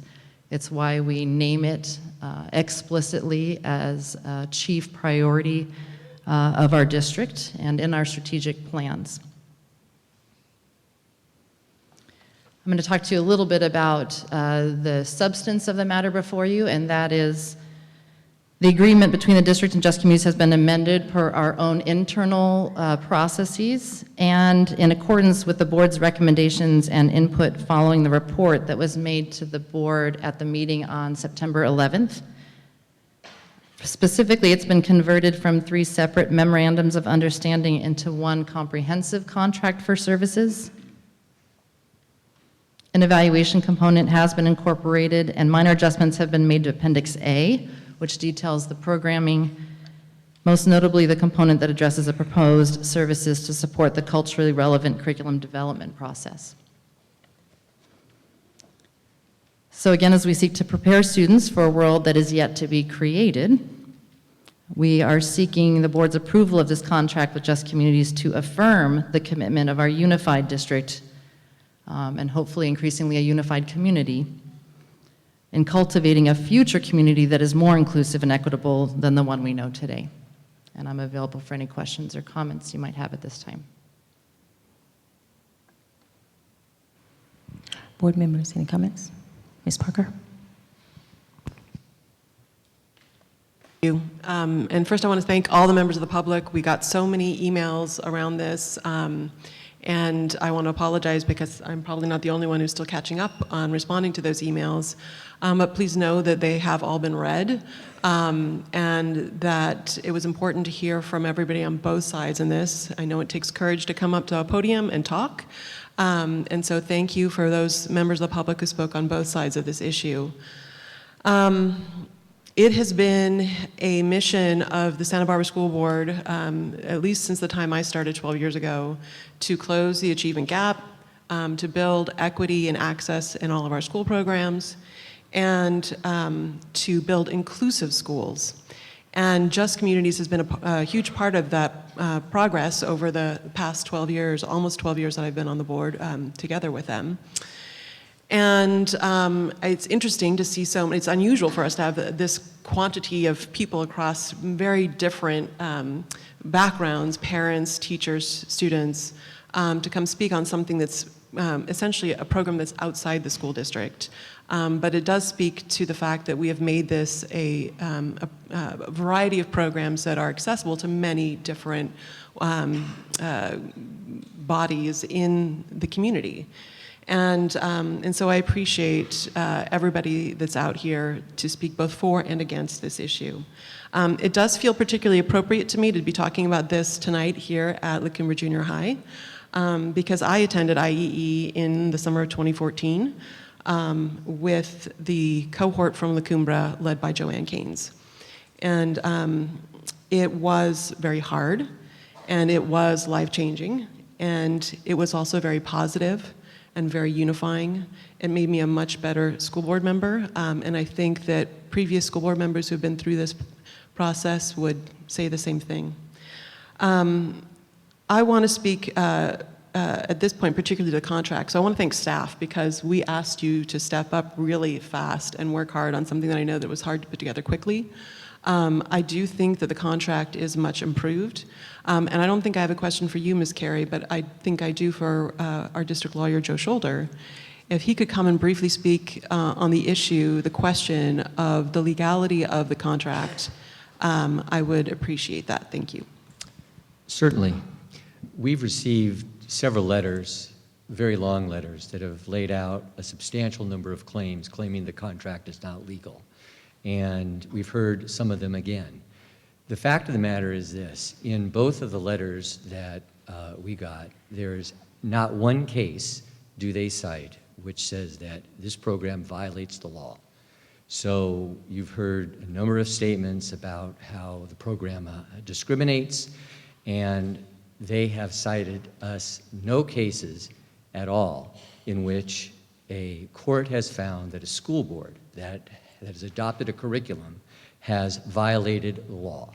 In fact, the cases are to the contrary, because courts know that, just like you've seen tonight, people are going to have debates, sometimes fierce debates, about the content of what it is that students are taught. It's interesting, of course, in this case, the vast majority of the work is not even done with students. It's done to train staff. Nonetheless, courts have looked at this, and what courts have said repeatedly in cases that we have shared with the other side, that courts will defer to the expertise of school boards with respect to these decisions. And that includes cases where there is portions of the curriculum that certain parents don't like, that they think is bad or racist, because what the courts themselves say is that this is up to the expertise of the school board members, and it's not up to the courts. That has been the main point, and I think we were asked to look at this after the meeting that you had on September 11. We have looked at this thoroughly, and we are very, very, we're very confident that that if you, I guess if you adopt this contract, that it will not be overturned with respect to violations of discrimination laws. Now, there's one more point that has been made here, and that is that this contract had to go to public bidding. The fact of the matter is that there is a section of the government code 53060, which has an exception to it. And essentially what that exception is for specialized services.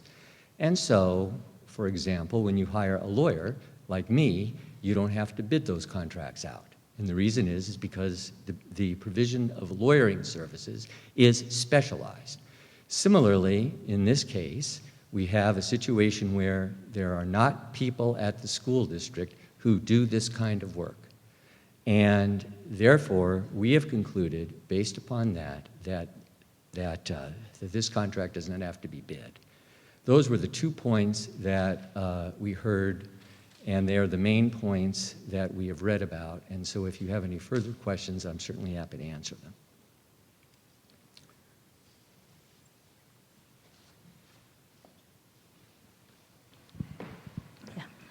Ms. Kebs. Thank you. I just want to start out with kind of a clarifying question, so I have my numbers correct, either for you, Ms. Carey, or for Mr. Tay. Our local control accountability plan, I believe, is around 11.7 million. Is that correct? Great. Yes. That's a part of an overall budget of 167 million, and this contract is, was it 294. And I asked this question off the top to clarify one of many false messages that are coming out from the opponents of Just Communities that represent that this program depletes nearly, this is a quote, nearly all of the LCAP funding. By my calculation, roughly $300,000 is about 2% of the local control accountability plan.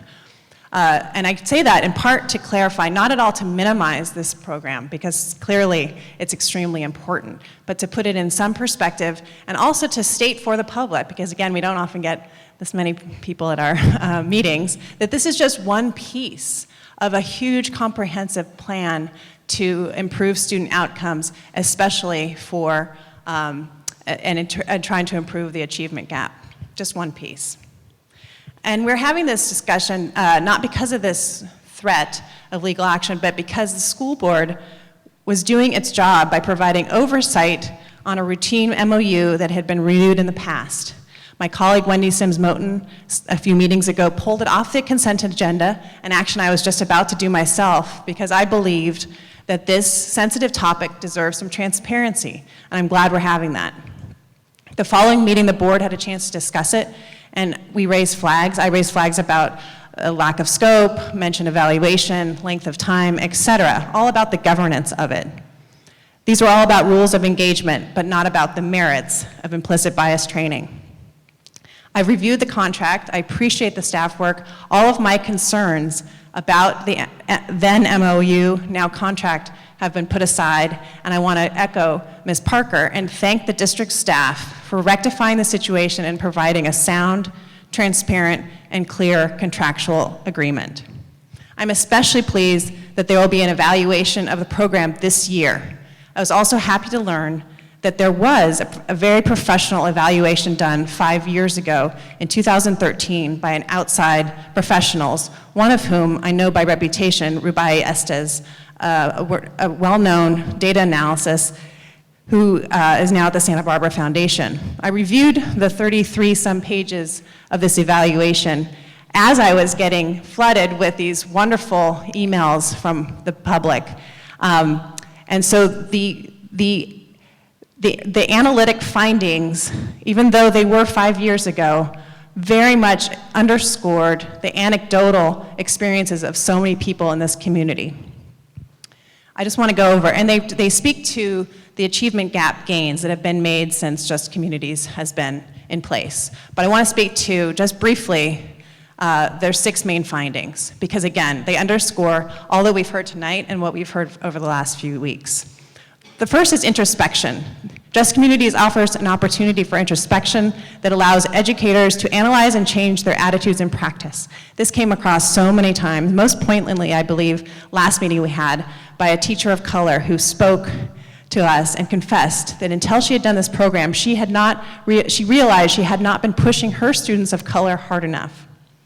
Secondly, the evaluators spoke to the proof that this Just Communities provides a sense of urgency on closing the achievement gap. I can speak to experience on this, having been a student here in the public schools in the 1980s, where the achievement gap was there then. My classes were completely segregated, the honors and AP classes that I was in. We have to have a sense of urgency, otherwise we just keep talking about this problem. And so if Just Communities, as the evaluators noted, is doing a lot to instigate that sense of urgency, I say all for it. Thirdly, a critical mass. Clearly, the evaluators found that Just Communities developed a critical mass of leaders working for change in behavior and policy that has only been affirmed by the widespread outpouring of community support. Fourth, a common language, and this is really important right now in this time in our history. They write that Just Communities provides a common language and framework for talking about the issues facing Latino student achievement, about racism in productive ways. We have heard from so many who stand by how constructive and positive the curriculum is, not derisive, not blaming, not shaming. Again, especially in this time of extreme polarization, these kind of conversations that have been happening on a staff level, on a teacher level, on a student level, on a parent level are so vitally important. Fifth is infrastructure change. It allows those who went through the process to be change agents. According to a mom who wrote in, she said, "I learned we can listen, sympathize, and speak up when we see injustice. We can be stewards of our own community." And lastly, that it's based on evidence-based practices, applied research, and case studies. This was underscored today in her comments, but also by an email we received from Dr. Tanya Israel, chair of the UCSB's Department of Counseling, Clinical, and School Psychology. She writes that Just Communities has the very best facilitators for diversity training that she's ever encountered. They base their approach in factual information, accessible conceptual models, and deep understanding of psychological responses to privilege and oppression. So I am so thankful that the board did its job by asking the staff to step back so that we can be more transparent with the community and have this wonderful dialogue about a contract that is now more comprehensive and clear.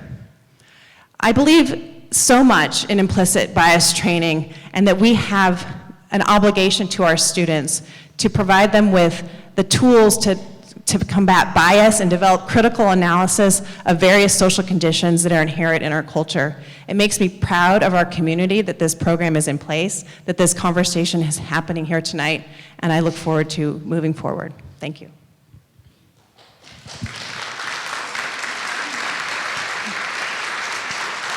Mr. Paredes, New York. I think my colleague, Ms. Capps, said it beautifully. Thank you for bringing up those points from the research. One point I do want to touch on, Ms. Carey, if you wouldn't mind answering. There's been some conversation tonight about this being forced on folks, on whether they're staff, students, parents. Could you talk about that? Yeah, I can refute that unequivocally. Typically what happens is, much like what you have experienced if you're in attendance tonight, the compelling nature of participants' testimonials in conjunction with having participated in one of the Just Communities programs has the effect of inviting and incentivizing others to do so. And that happens at all levels. It happens among administrators, it happens among teaching faculty, and it happens among students.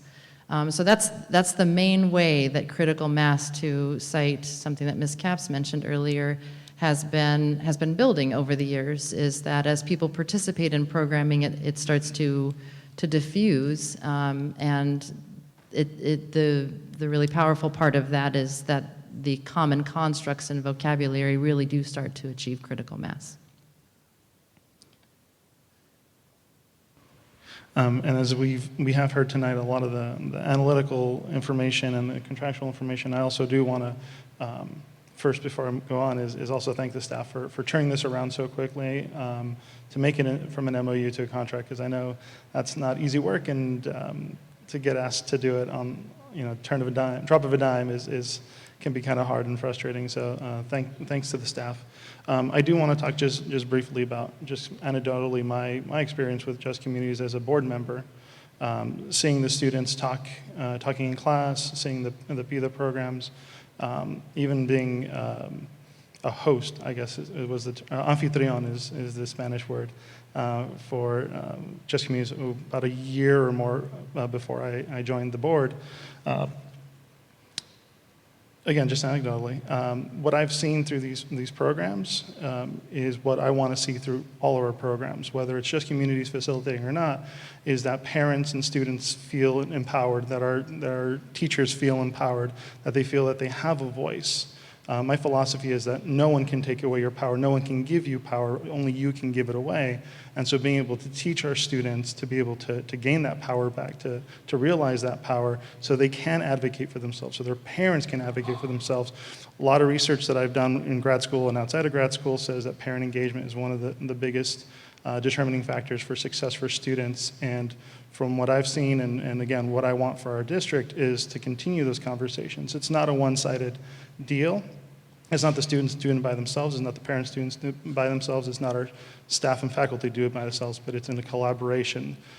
So if for some reason in the future Just Communities isn't part of our curriculum, or not our curriculum, but isn't a partner with us, I would hope that we would continue creating opportunities where we look at the student and educational opportunities as a whole, looking at the different ways, because I know from just, again, growing up in this community, being a product of SBUSD, as being an educator, being part of education for the last 10 years, a student does not turn off the rest of the world when they walk onto our campus. A teacher, a parent doesn't turn off the world, outside world, the minute they step onto our campus. So there are so many different things that we have to look at. We have to be able to create that empathy and sympathy for our students, for our parents, and for each other as staff and educators to be able to create that better world that Ms. Carey was speaking to earlier. So again, whether Just Communities is here 5 years, 10 years down the line, I hope that we'll continue doing this work, because this is not work that's ever going to go away. This is something that is going to be needed for a very long time. I'd love to see the world that doesn't need it, but for now we have to attack it in multiple fashions and make sure that we are being respectful, we are being open and having conversations with each other so that we can create more understanding. And so that's my anecdotal.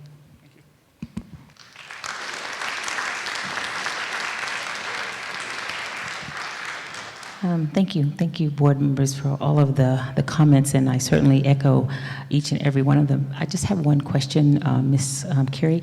There was some mention about the curriculum being on our website. Is that possible, or just so that it's the correct information out there as opposed to misinformation? Yeah, I know that we've had that confusion in recent weeks about the veracity of the curriculum materials. It would be atypical for us to make curriculum that is as extensive as the curriculum of Just Communities publicly available. It would be out of step with what we do in general with curriculum, even for our instructional program, much less the curriculum of partners with whom we contract. I think there are ways in which we can make that visible, but I don't think it would be the appropriate move, especially given the very nuanced, complex, and somewhat sensitive nature of the topics that are unpacked through Just Communities programming, to have excuse me, I just want to remind everybody this is a respectful process, and we want to give the time due to the speaker at the podium at that time. Can you continue? I think there might be alternate means for making that curriculum transparent. I certainly understand the desire for that. I understand where that question is coming from. But I would be reluctant to advise that that would be a good precedent to set. Thank you. I just wanted to address that because it has come up in several of the emails coming in as well. And again, I don't need to repeat the comments of our colleagues, and I just have to speak to courage and understanding how difficult it is sometimes to understand another person's journey. But if you've not walked in those shoes, it's hard to understand that. So I'm glad to be part of a district that's willing to make that step, make that difficult step to make sure that we include stories so that we can hear each other, because we all have some sense of bias in one sense. of what we do. And we're all bringing to the table different experiences that we live, or that we've come through. But I think this Just Communities, whether it's Just Communities or any other agency that is helping us get through this process, and it is helping us all get through that process, and we have to be willing to be open to understand how someone may feel or how they don't feel for whatever the reasons are. And I think this is, again, as Ms. Capps has said, this is one strategy in a larger picture of what we got to do to be culturally proficient and help our students and be prepared, as you said, for a world that yet be created. We want to create a different world than what we're having to fight and face about today. And we have to be able to have the courage to be able to do that. And I just want to speak to it personally. You know, being an African-American person coming through a district that someone doesn't understand you, and so you don't understand yourself, and you feel like you shouldn't say anything. And when another person doesn't understand you, it's like, do I exist? But we can't know the feelings of people who don't understand one or the other. When you don't have that feeling, you got to have a conversation to do it. And I think Just Communities and these programs allows that space to happen. This is a very difficult conversation. It's not easy, but sometimes I just get a little weary of explaining, you know, why this or why that. And I think when people ask them, because that's all they know. And so I've got to, you know, I don't walk your journey every day, so I want to know, more importantly, what you have to say. I need to understand it, because that way I don't get tired when you ask me something I think you should already know. So I want to be able to understand why. And so I appreciate all the students who've come here. I appreciate every view here. And it's not always hard, and it's not always easy to hear, but I appreciate it, because now I know you've voiced it, so I understand where you're coming from. And I would rather have a conversation with you than to make assumptions of what I think you're thinking. I'd rather know openly. So I just want to appreciate that, and I want to say that, and I definitely want to appreciate the work that this staff have done to create this contract today. We asked you to turn some things around. That was one of my concerns in terms of the evaluation pieces, and sometimes the budget wasn't so clear. You've made that very clear. And the comments from Ms. Capps with regards to the evaluation, which was another question that I had. So it's very clear in terms of how this program is going forward. And again, that it is one strategy of many that we've got to do to get us where we initially need to go.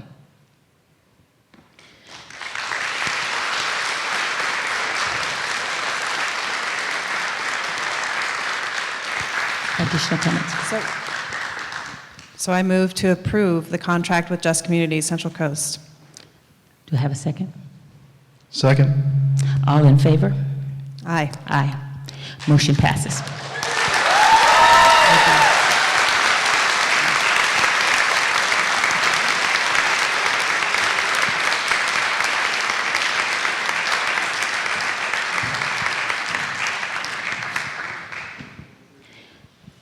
Okay.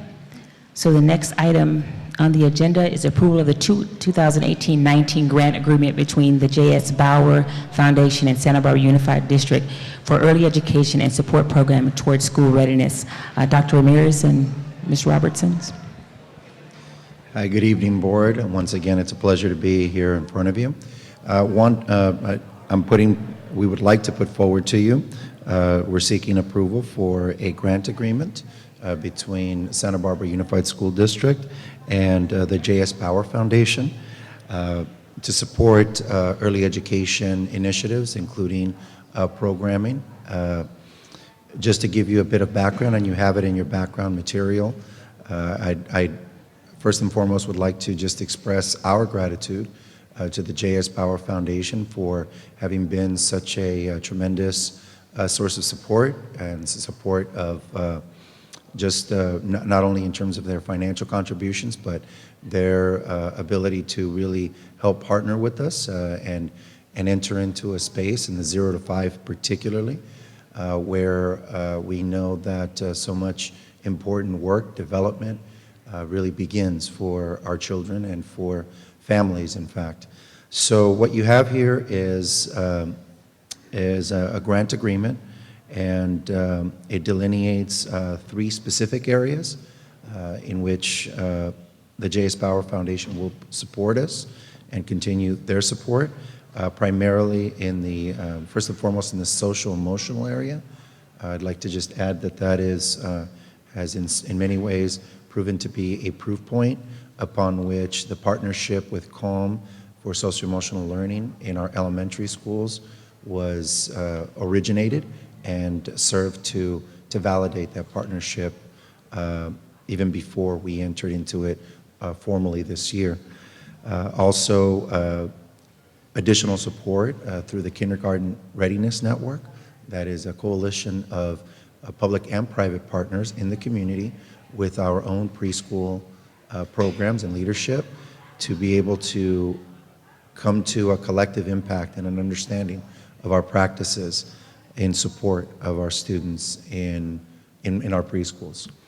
And finally, we are also partnering in a very strategic way with Housing Authority, Santa Barbara Housing Authority, to be able to be more readily available to provide outreach and to meet people where they are out in the community and just continue to push out into the community where families and parents most often are. As you know, our preschools, particularly in the, not so much preschool children, but our 0 to 3 space is not a captive audience, certainly different than our preschools or any other grade span within our district.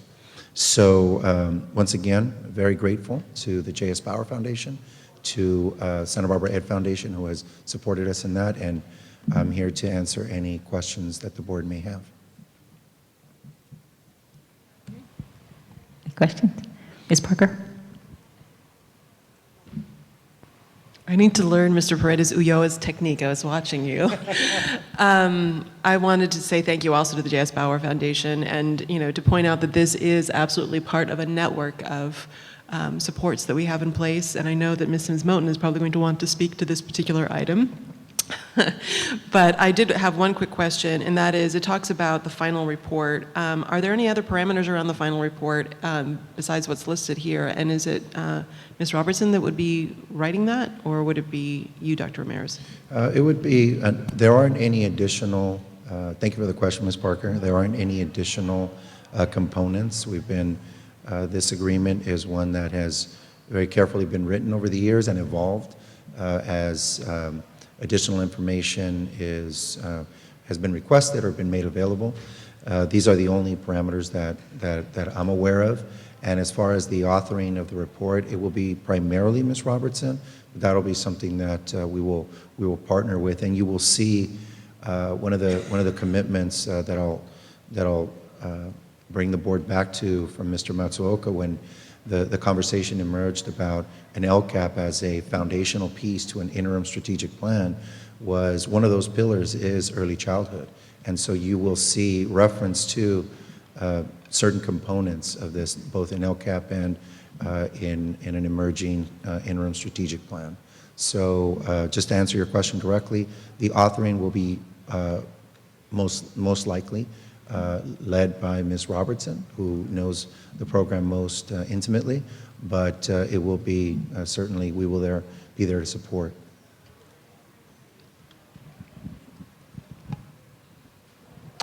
Last week I had a conversation with John Clark, and I mean, the Bauer Foundation's been investing for over a decade, and so we had I mean, it's embedded in this research project, but he is very interested in the longitudinal effect of preschool, KSEP, and now that we have, 4 years of data in CAS, but now realize CAS starts at 3rd grade, so there's a bit of a lag to seeing the longitudinal effect, but we are now starting to get into trying to correlate CAS results, our core academic evaluation by the state, back to KSEP, and then the work of our preschools. So we're starting to dive into that longer longitudinal analysis.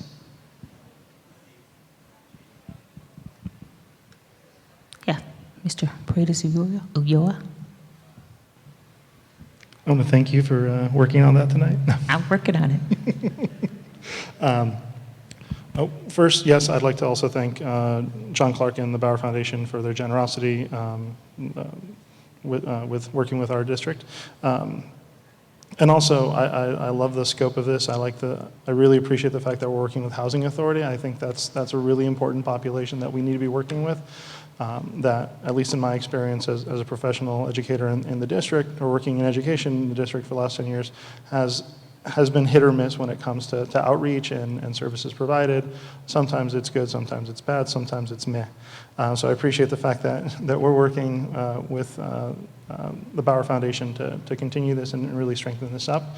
I did have one question about payments. Brian, if you could scroll that down.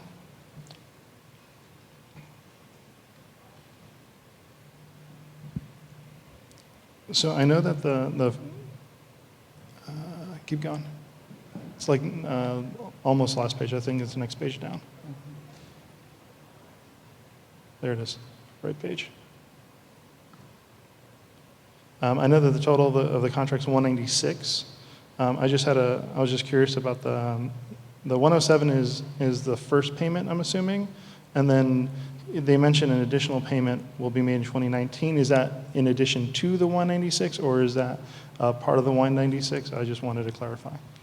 That would be the additional amount beyond the 107 and in support of the total 196.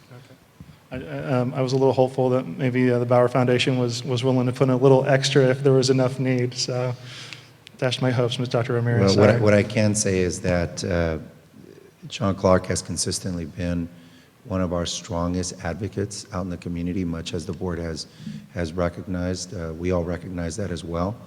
And he has the uncanny ability to be able to support us as he sees that the needs are there. I don't think that the needs have ever escaped him or the foundation. So, and I'm not trying to commit Mr. Clark to anything, but rather just make reference to how responsive he's been throughout. And so we're just very grateful for this, but we also understand that those needs through close communication, have certainly evolved over time. And he's also allowed us the opportunity in certain instances and the trust and confidence to be able to shift should the need arise over time, which has been great to have that level of trust. And I also want to add that I've worked with organizations that I've been on the board for. I've worked with the Bauer Foundation, and the fact that the Bauer Foundation has been willing to fund us for as long as they have really says a lot about how we do our work and how we're willing to really keep ourselves accountable, because I know if we're not, John Clark is going to keep us accountable, and the minute we don't, that funding goes away. So again, I think it's big kudos to our district that we can maintain this relationship and that we continue this relationship foreseeably down the road. And I just, again, props to our district, and I hope we keep doing the work that inspires Bauer Foundation and other foundations to support our district. Thank you. I did have one question. So under number 5, I believe, where it speaks about the grant will remain effective July 2017 and end June 2019. So is this a continuation of the existing grant, or? It is a continuation of an existing grant, primarily because there has been, this is a more recent development in support of calm services. What we are trying to do is really shift toward a PK6 model, and this is to help offset some of the cost of that model in the elementary space. And as I oftentimes reference with staff, our parents see us as a district, they see us as a school. They don't necessarily adhere to distinctions by grade span. So it's just been our effort, and through Dr. Waganick's efforts, to be able to create a really consolidated view, and that's something that we're still working through. But so it is a continuation of a past contract for the specific purposes of CALM partnership. Well, I appreciate that, and I certainly appreciate the connection of making that seamless connection from 0 all the way up to the preschool, all the way to the next level. No, there's a movement to really align both the 0 to 5, birth to 5 with the K through 12, and knowing the importance of, as we are doing early identification in those early years, to maintain those gains, we really have to be aligned with the K through 12 system. So there's a huge effort to make that so in terms of that, so that we are united in one voice with regards to our children, and then also we're able to better appreciate from both sides what is needed, you know, to minimize on our side the interventions that have to happen in those later years, because it may not have been caught in those early years. So I appreciate that connection. And I certainly want to thank the Bauer Foundation. First Five Santa Barbara County has worked with them long time to focus on those early years. So when I seen this come across, I was really happy to see that we're continuing to move to aligned, starting from those early years all the way up through our 12th grade to be able to do that. So I appreciate the effort that continues to make that happen. Certainly, and Ms. Sims-Morton, I just wanted to offer up something that I think you'll appreciate. Moving back to Mr. But U.S. comment about our partnership with the Housing Authority. We have a family liaison that has been working and being visible and active, developing relationships, not only professionally and personally, but on behalf of the district, to be able to outreach to those parents that are not yet part of our system, and just establish a human contact at a very early point in a child's development. We're not where we need to be, certainly, but it has been very intentional work on our behalf. The other thing that I would point to is something that maybe we haven't alluded to, which is this pre-K to TKK articulation and alignment. That is something that the subtleties of that are incredible.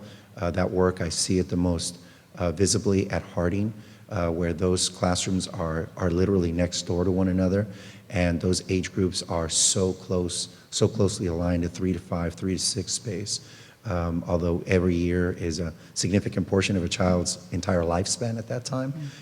Nevertheless, the level of just collaboration and collegiality that we've started to see emerge in those teachers and in that group, and we have pockets of that emerging, which help just substantiate the model that I know you'd wish for us to have and that we're trying to build. So I just didn't want to waste an opportunity to bring to the board's attention that although we are talking about specifically approval for a contract here, there are some important pieces of programming that I think we need to just do a better job of sharing with you, so that you can really know what is occurring and the degree of work that is happening in our preschool, in our 0 to 5 space.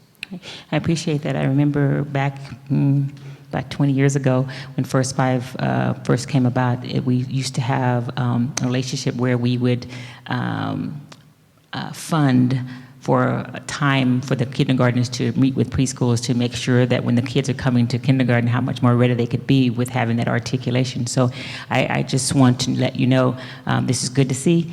And as First Five Santa Barbara counties, it's a commitment to make sure that we're supporting not only efforts at the state to make sure that we're aligning, but also at the local level, how we can strengthen our relationships with the school districts in general to make sure that we're making sure we're keeping in focus those early years. That's a critical piece to the success of the later years. And so thank you. Last comment that I'll make is these are efforts that will be more appropriately and clearly delineated in our LCAP, because we do have that fifth goal that is oriented around early childhood education. Appreciate that. Any additional comments from the board? May I have a motion? So moved. Second. Moved in second. All in favor? Aye. Aye. Motion passes. Thank you, Dr. Ramirez. Thank you. Next, we are speaking to the board action on student discipline education code. Oh, I was trying to get fast. I had it checked off already. Thank you. We'll move to number 3, sorry. Approval of career technical education facilities program at Dos Pueblos High, reapplication for CTEFP funds for the manufacturing and product development sector. Ms. Carey, that's you.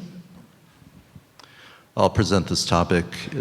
As I shared in the narrative, this is really a resubmission with minor edits of the proposal that the board approved. Let's see, that was November, or it was a year ago. And that grant submission was successful. The team received $1.3 million in state funding. The total allotment in that sector is $3 million to a district or to a school. So Amir, Shair, and Emily they're probably working on it literally right now to put the final touches on. And so they need board approval of this submission. It's the same level of detail that you approved a year ago, and this will allow them to apply for an additional $1.7 million. The match for this is being provided by the DPEA Foundation, because we did our match out of Measure I the first time, and they, as you were informed, I think it was about 2 or 3 months ago, they are in a major campaign to raise probably millions of dollars. So there's a statement in there that the foundation will provide the match. If they don't raise it, the district is not obligated to receive those funds. Okay, so any questions?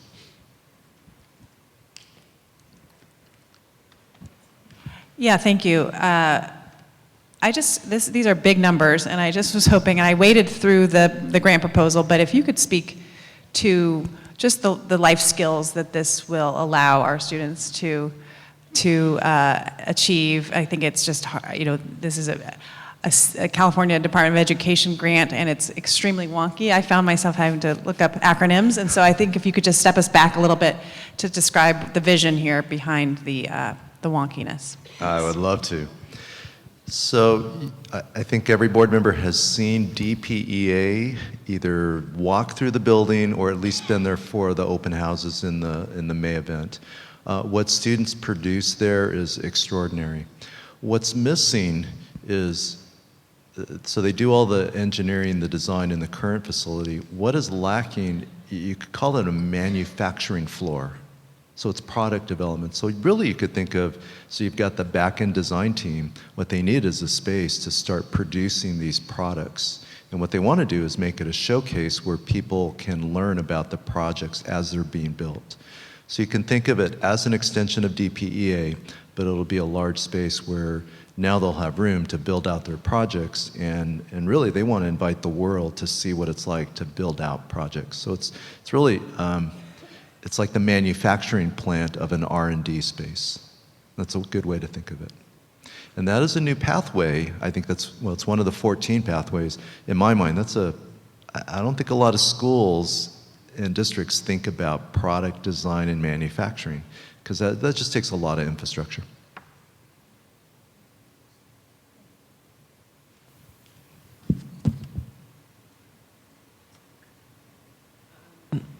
I'm just looking to see, so if this gets submitted, it looks like in February we would find out if it could pass on to final project review, and then we would hear in June whether or not this piece of it got funded.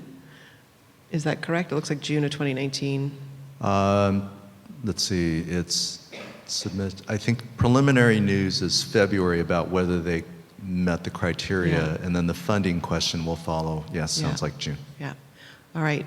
I'm very much in favor of moving forward with this. I think it's a terrific project that they've been undertaking, and I'm pleased that they have circled back with the district to reapply to try to maximize what we can do at Dos Pueblos, so that's terrific.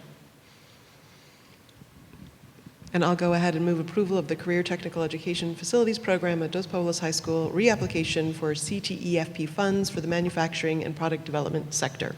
Second. All in favor? Aye. Aye. Motion passes.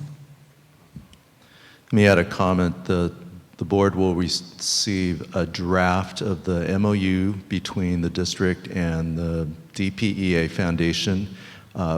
Production-wise, we're trailing by a month of what we promised you, but the thing that we just had to wait for is now we're starting to get the building construction estimates in, and so now the foundation is starting to wrap their head around what fundraising goal that they have to hit, and we're trying to embed that in the MOU with deliverables and language. So you're going to see that as a first draft. Ms. Jate will present that because I will be at a conference, and then we'll ask the board for approval at November 14th. So you'll get a first reading and then final approval, because there's big commitments in there. At the November meeting, as we march down this road, we will be asking the board to approve a design contract with KBZ to design to the full vision. And there's some stepping out on both sides, us and the foundation, but we've got some safeguards. You know, if the fundraising doesn't work, we can step back at different points. So that's coming to you at the next board meeting. Thank you. Now we will move to number 4, Board Action on Student Discipline Education Code 489118, case number 2018-1901. Yes, in the case of 201819-01, we move to approve the stipulated, I move to approve the stipulated agreement for full expulsion for 2 semesters. Second. All in favor? Aye. Motion passes. Thank you. Next, number 5, approval of salary reallocation and revised job description, purchasing manager. Mr. Becchio.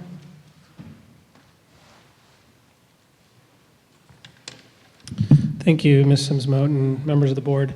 Ms. Chate and I and members of the executive cabinet have worked quite a bit on what you have before you tonight, which is really a change in job description and also a reallocation of salary at the same time. This is the purchasing coordinator position, and you'll see the job description that we've submitted has in green some of the new items that have been added since 2008. I'll highlight a couple of those for you. This particular position is, first of all, it is the lowest coordinator position on the management schedule. Currently sits at a range 14. This position directs and manages, supervises probably around 9 employees. Evaluates 9 employees. We have added the travel program, the purchasing of all the travel program conferences, et cetera, civic use, the E-rate program, and also we mentioned food services, which has expanded quite a bit over the years, and which does have a direct impact on this position. So the proposal really is to take this position and change it to range 19, which is a range that sits right with several other coordinators. And the impact, the fiscal impact, which you have in front of you, is about $14,000 a year, $14,500. Welcome any questions you might have. Ms. Parker. Thank you, Dr. Becchio.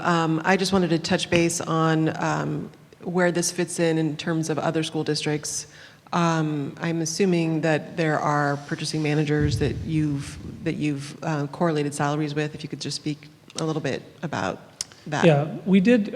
We looked at a couple other districts. I want to say it was Ventura Unified, and do you have the other? What was the other one we looked at? The other district? I don't remember. You know, this is a really. It was really tricky to look at other districts because it's hard to take a look at their salary schedule and really see what is a purchasing coordinator there and how does it compare to what a purchasing coordinator is in our district. And so I had a really tough time with that analysis in trying to figure out. What I found more, us and cabinet found more helpful was taking a look at the job responsibilities within our salary schedule and knowing those positions so deeply, just trying to really figure out where does that land in comparison to what else we have going on in the district. That was actually more accurate. I was not able to get a good gauge of where that person and what they do actually sits on somebody else's salary schedule. Thank you. I appreciate that. That makes sense. We did try to look at that, though. Mr. Paredes Ulloa. So I just wanted to clarify, is this position currently filled, or is this okay, It's currently so, filled. and was this something that came from the staffer through CSEA, or what was the genesis? This came through, because it is a position that's overseen by Ms. Chate's department. It's in fiscal services, and so the proposal came forward from Ms. Chate's office, and then it came to HR, and then it went to cabinet for cabinet to vet the proposal. And just kind of like a side, because I'm obviously part of a union as well, because I work at CC, but I was just wondering for reclassifications of this type, is there a timeline, and is that pretty well advertised to our staff? Just curious. Are you referring to CSEA or? reclassification of jobs in general, like in this case. So repeat the question. So is there like a time, or was there a time frame that this is supposed to be done through, and is this advertised pretty well to the staff in our district? I was just. No, so the process probably started a couple months ago with writing up a proposal, and then HR looks at it, and then we take it to executive cabinet. Then we bring it to the board.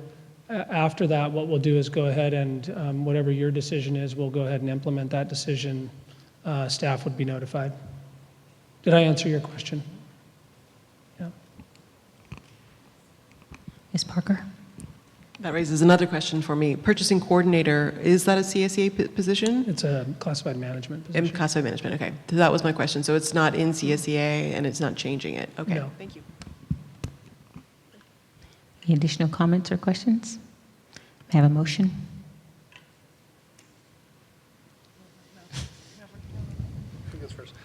So moved. Second. All in favor? Aye. Aye. Motion passes. Thank you. Thank you very much. Board, this is additionally the time that we normally take a break between our action items and our discussion. We have been sitting here quite a minute, so you want to take at least a 5-minute break? Yes. Okay, great. Thank you. So I'm going to call us back to our meeting, reconvene. Okay. And our first under our report and discussion agenda is review and discussion of documentation regarding the acquisition of 30 minutes. So my little crew talking over there, we got a meeting going on. So we have a request to speak.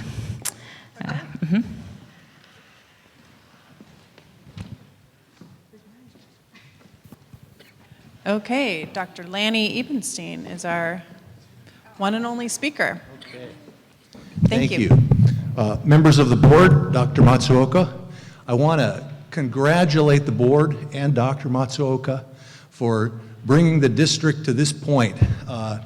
Many previous school boards and superintendents have attempted to acquire the National Guard Armory, but you have the distinction of having succeeded or being at the point of success in that endeavor. And I congratulate you for your efforts. I think that the $11.6 million figure, I believe that's the final figure in the documents, is a reasonable and a fair figure. I think that the long-term use of the site for the community will be exceptional. I think that the idea of having a master planning process after the site is acquired is the best way to determine its future use. So once again, congratulations and good luck. Thank you very much. Mr. Matsuoka? I would like to recognize former board member Gail Idelson, who is here tonight, who is part of the prior board, and I'm sure you guys moved this item along during your time, so thank you for being here. All right, if I could have the staff in the projection room, let's start with the Google Map view. I think that's the best way to get oriented with this amazing piece of property.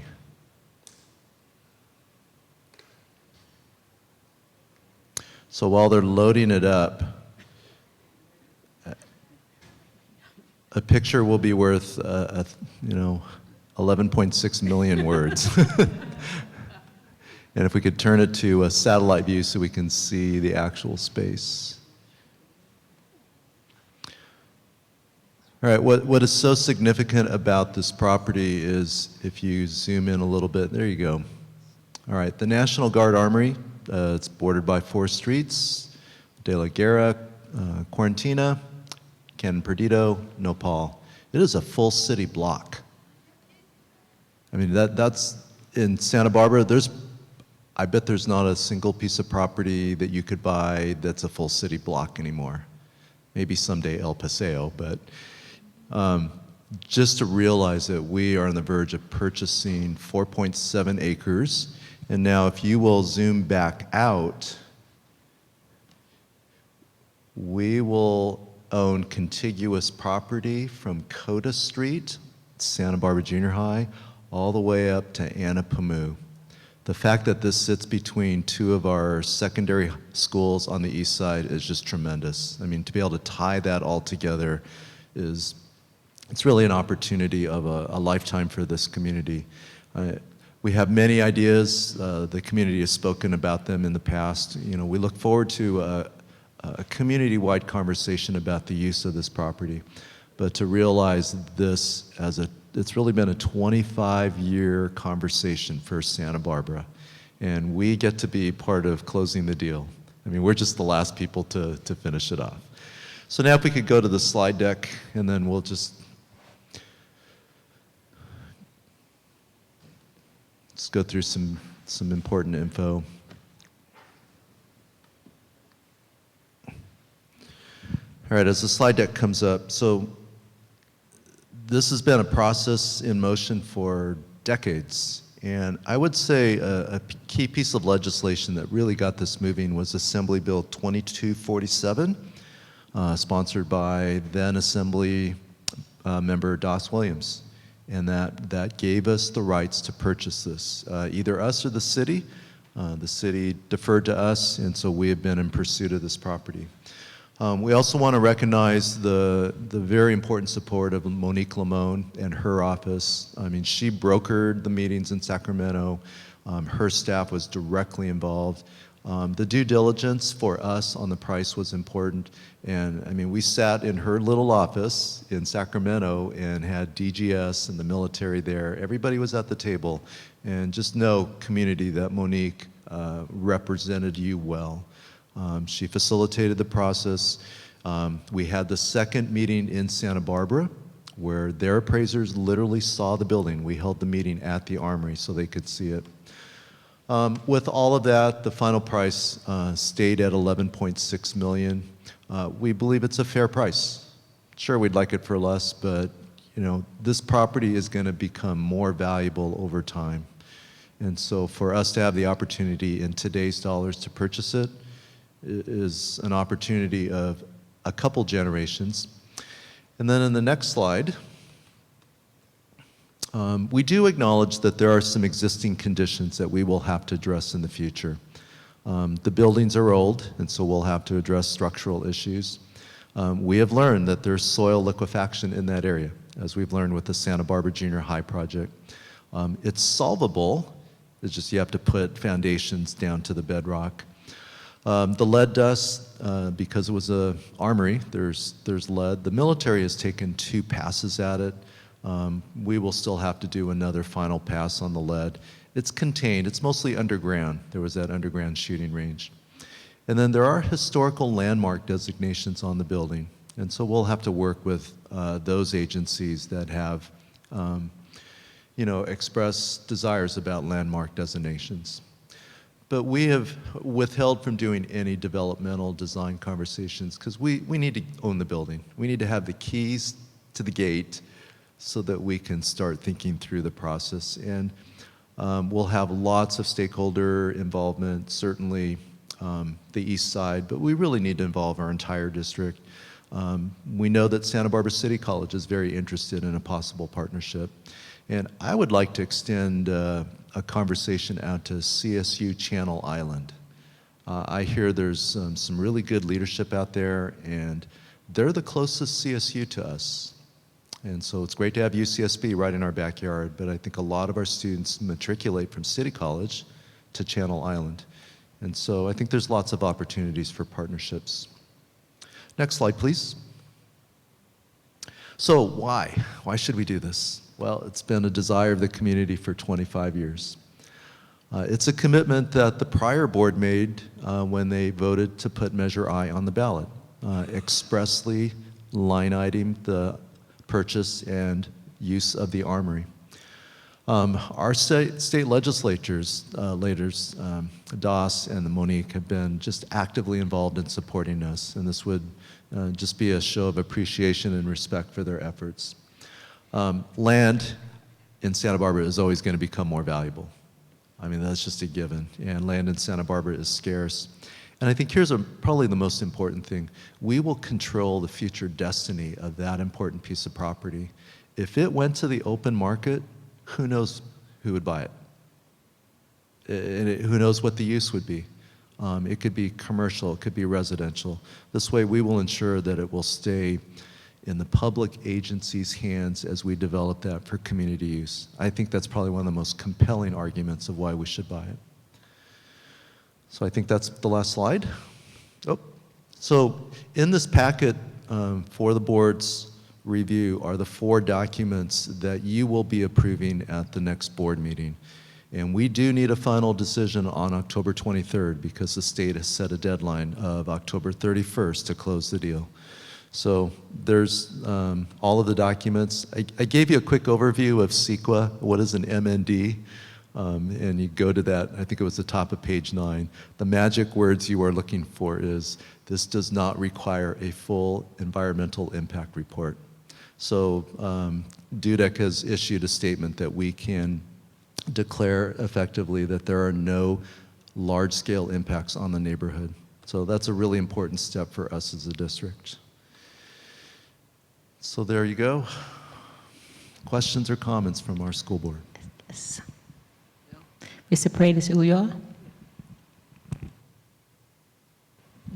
Just want to say how excited I am about the possibility of this purchase. As somebody who went to both Santa Barbara Junior High and Santa Barbara High School, I always thought it was a little strange that I would have to walk right past the armory to get to my next school, and to think of having this property as part of SBUSD, proper and, you know, hopefully forever and ever. It brings me a lot of joy, especially because that's my neighborhood, that's where I grew up, that's where I spent a lot of my time. But I'm also really excited about the idea of making the brainstorming a public process, because as you noted, there are so many different interests in any kind of property.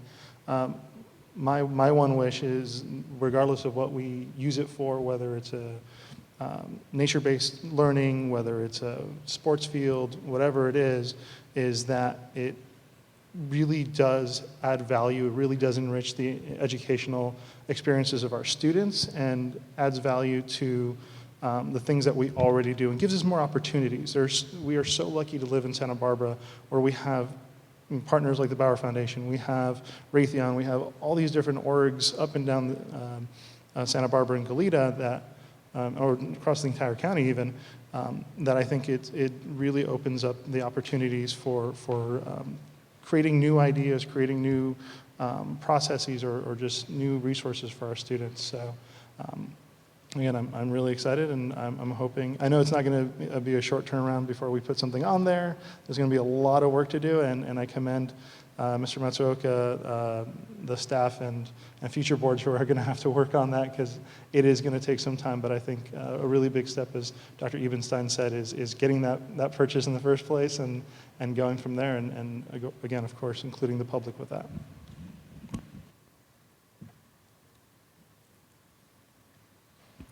Ms. Parker. Thank you. I want to say just thank you so much to the members of the community who have fought for this for so many decades. Dr. Ebenstein, I know that you would say that you were one of many. You were very persistent, however. And there were many, many years where I would honestly just, smile and nod as the Armory advocates would come to us, because honestly, it became clear right after I started on the school board that the National Guard, it was just a huge challenge to try to work with another public agency in that way, and it was going nowhere, and I saw it going nowhere, and I really feel so fortunate that this is wrapping up before I step off this board. And I want to give a huge thank you to the voters of Santa Barbara, Goleta, Nolita, everybody who stepped forward, Montecito, because this will be a community treasure that I think will benefit the entire South Coast. So I'm saying all of this at the same time, slightly fearful that something terrible will happen in the next 2 weeks, because it has taken so much to get here. But I am so looking forward to this as an action item the next time we meet. I do want to stress that the district certainly did its due diligence. All of its representatives did, in terms of trying to negotiate a fair price. And we're moving forward with $11.6 million, which is not dissimilar to what we originally projected. The place needs more work than we had originally hoped. It will be quite some time before students can use this. And I want the community to recognize that, because I see it's, it's taken 2 years from the bond being passed for us to even get to this point where we're about to take action. And already we're starting to get that, they're about to take action. Let's set up the committees. What are we going to do with this property? And I agree with Mr. Paredes-Ulloa. It's fantastic to think of this as a real community conversation about how the space is used. But I do want the public to understand that it will be a long time before this property is safe, just basic safe for student use, and that's beyond any future development of it. But I'm thrilled. I'm really looking forward to our next meeting, and I won't say congratulations to the community yet. We'll save that for 2 weeks from now. Ms. Capps? Thank you. I have just 3 points I want to make that have somewhat been discussed. But one is that being at Harding yesterday, Harding University Partnership, to see the first bond come to life, part of the bond measure come to life, and to see how proud those kids are, and to think back to a lot of time that was spent trying to pass that bond. I was happy to be a volunteer on that campaign effort and going around and talking to people.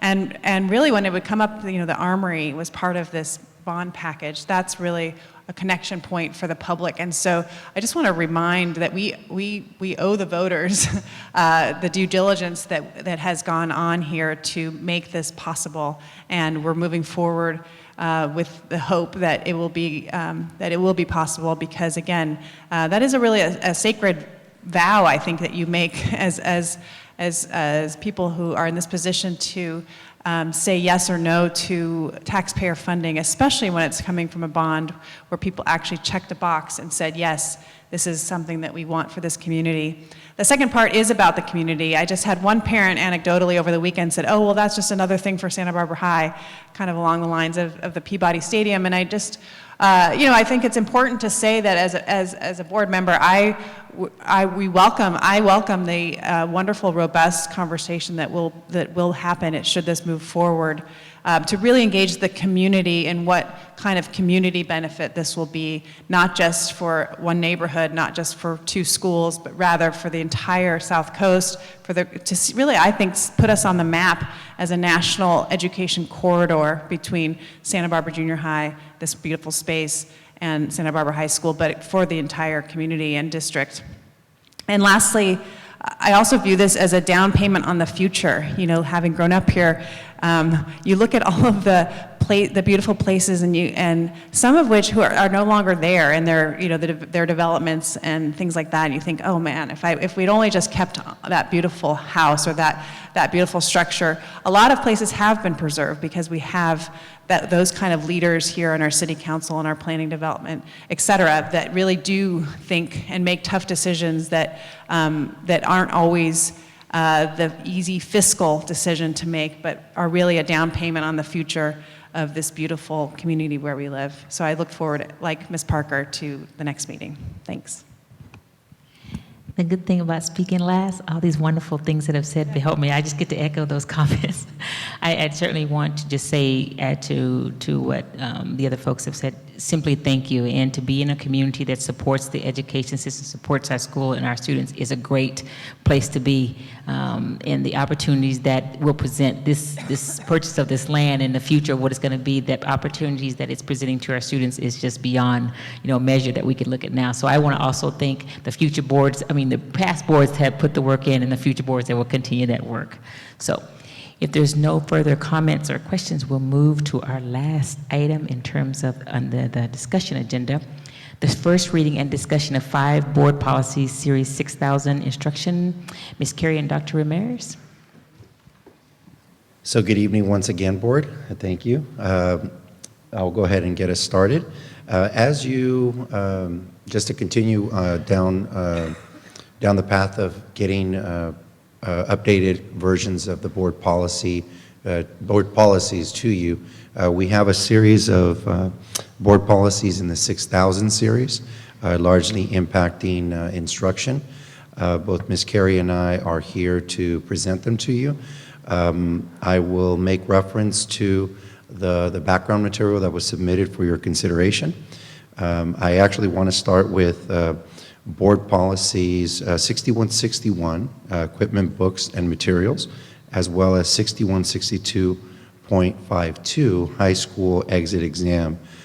You have a bit of background there in addition to the language, but the reason that I've started there is because these are actually deletions that have been either subsumed under other policies, and you will see these coming from us in the 6000 series, or they have been eliminated, as is the case with the high school exit exam, because it is an exam that is now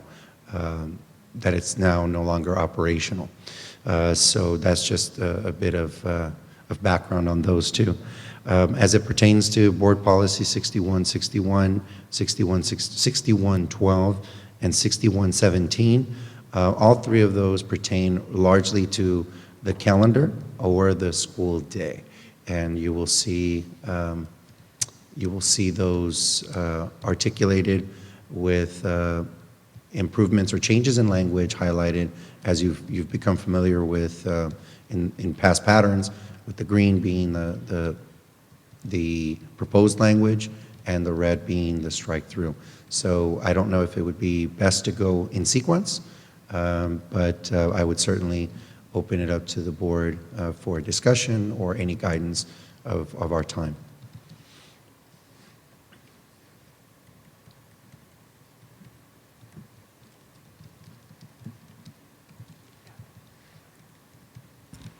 Ms. Parker?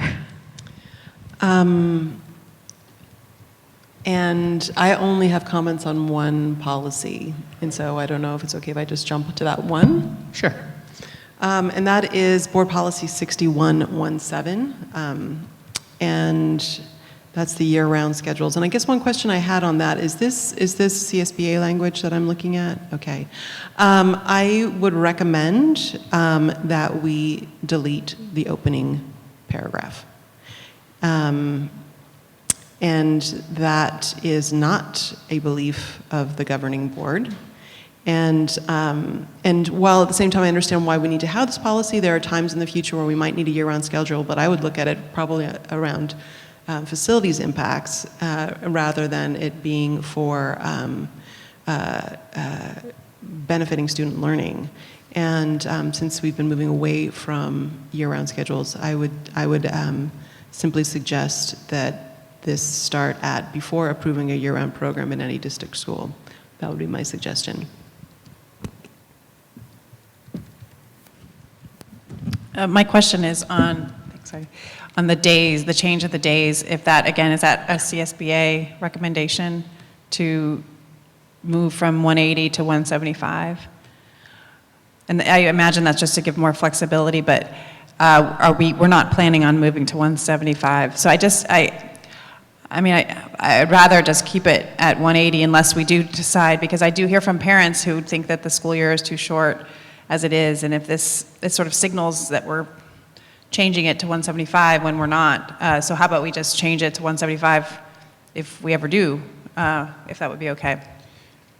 So in direct response to your question, this is CSBA language, and I imagine that it's just to bring it, or what I know to be true is that it's brought in alignment with Ed Code. There is no plan to move anywhere beyond or under the 180 threshold that we've become accustomed to. So can you repeat your recommendation, please? Well, if it's required by Ed Code, I just wanted, one more clarification and a suggestion to not make that change, but if you're saying it's required, then certainly I would go along with that requirement. I don't think it is. If I may, Ms. Moten, just address that. It's not required that you do less than 180. It's just giving a district flexibility, like you could do less. And so I think it'd be fine to say, if you're looking on page 2 where it says each year-round school shall offer a minimum of 175 days, I think it's, to your point, perfectly acceptable for a local board to say shall offer a minimum of 180 days of instruction per school year unless and until a board directs. Sure, thank you, because that would provide then just the communication, I think, around that decision, should that ever happen, and future boards and future administration. If I could offer just one piece of commentary, Sure. I think one of the, this is what I would call an echo back in time. What many districts did prior to the onboarding of LCFF is that through furloughs and through other cost-saving measures that unfortunately did have an impact on school calendars, there was an understanding that that was a strategy. I don't know fully the history here. Ms. Parker would know that well, but I think that's what that's alluding to, but we can certainly revisit based on the guidance and wishes of the board. Thank you. Additional comment? Okay, no comment. Okay. Ms. Parker? That actually brings me back to then to 6111. If we're going to put 180 in the year-round, we should put it in 6111 as well. School calendar where it refers to the same language. So I would ask for those to be aligned. Thank you. We will look into that.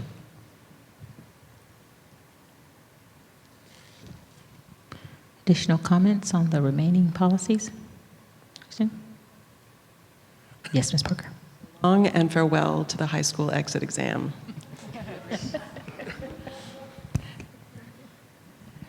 Okay, I guess that means there's no additional comments. Okay, Mr. Musso, any comments? Okay, thank you very much. Would Are we- would it be too much of an imposition to ask whether this can come back on consent? I think so. Provided we make those changes those that the board requested? Yes, thank you. Thank you. Okay, all right. All right, and we didn't have any items returned from the consent because no one pulled. So are there any coming events we need to be aware of? I don't think we do. I don't think there's any, is there? Ms. Capps? Yes, Mr. I have it written down. Ulloa and I will be speaking at Santa Barbara, San Marcos High School, having coffee with the board tomorrow, or Thursday at 5:30. Looking forward to engaging with parents and anyone and staff who show up. Thanks. Awesome. Thank you. Okay. Are there any future agenda items requests? Rolling right along. Our next meeting is Tuesday, October 16th, 2018. That's a special board meeting at 5 p.m. at the district office. And then following that is Tuesday, October 23rd, our regular board meeting at 6:30.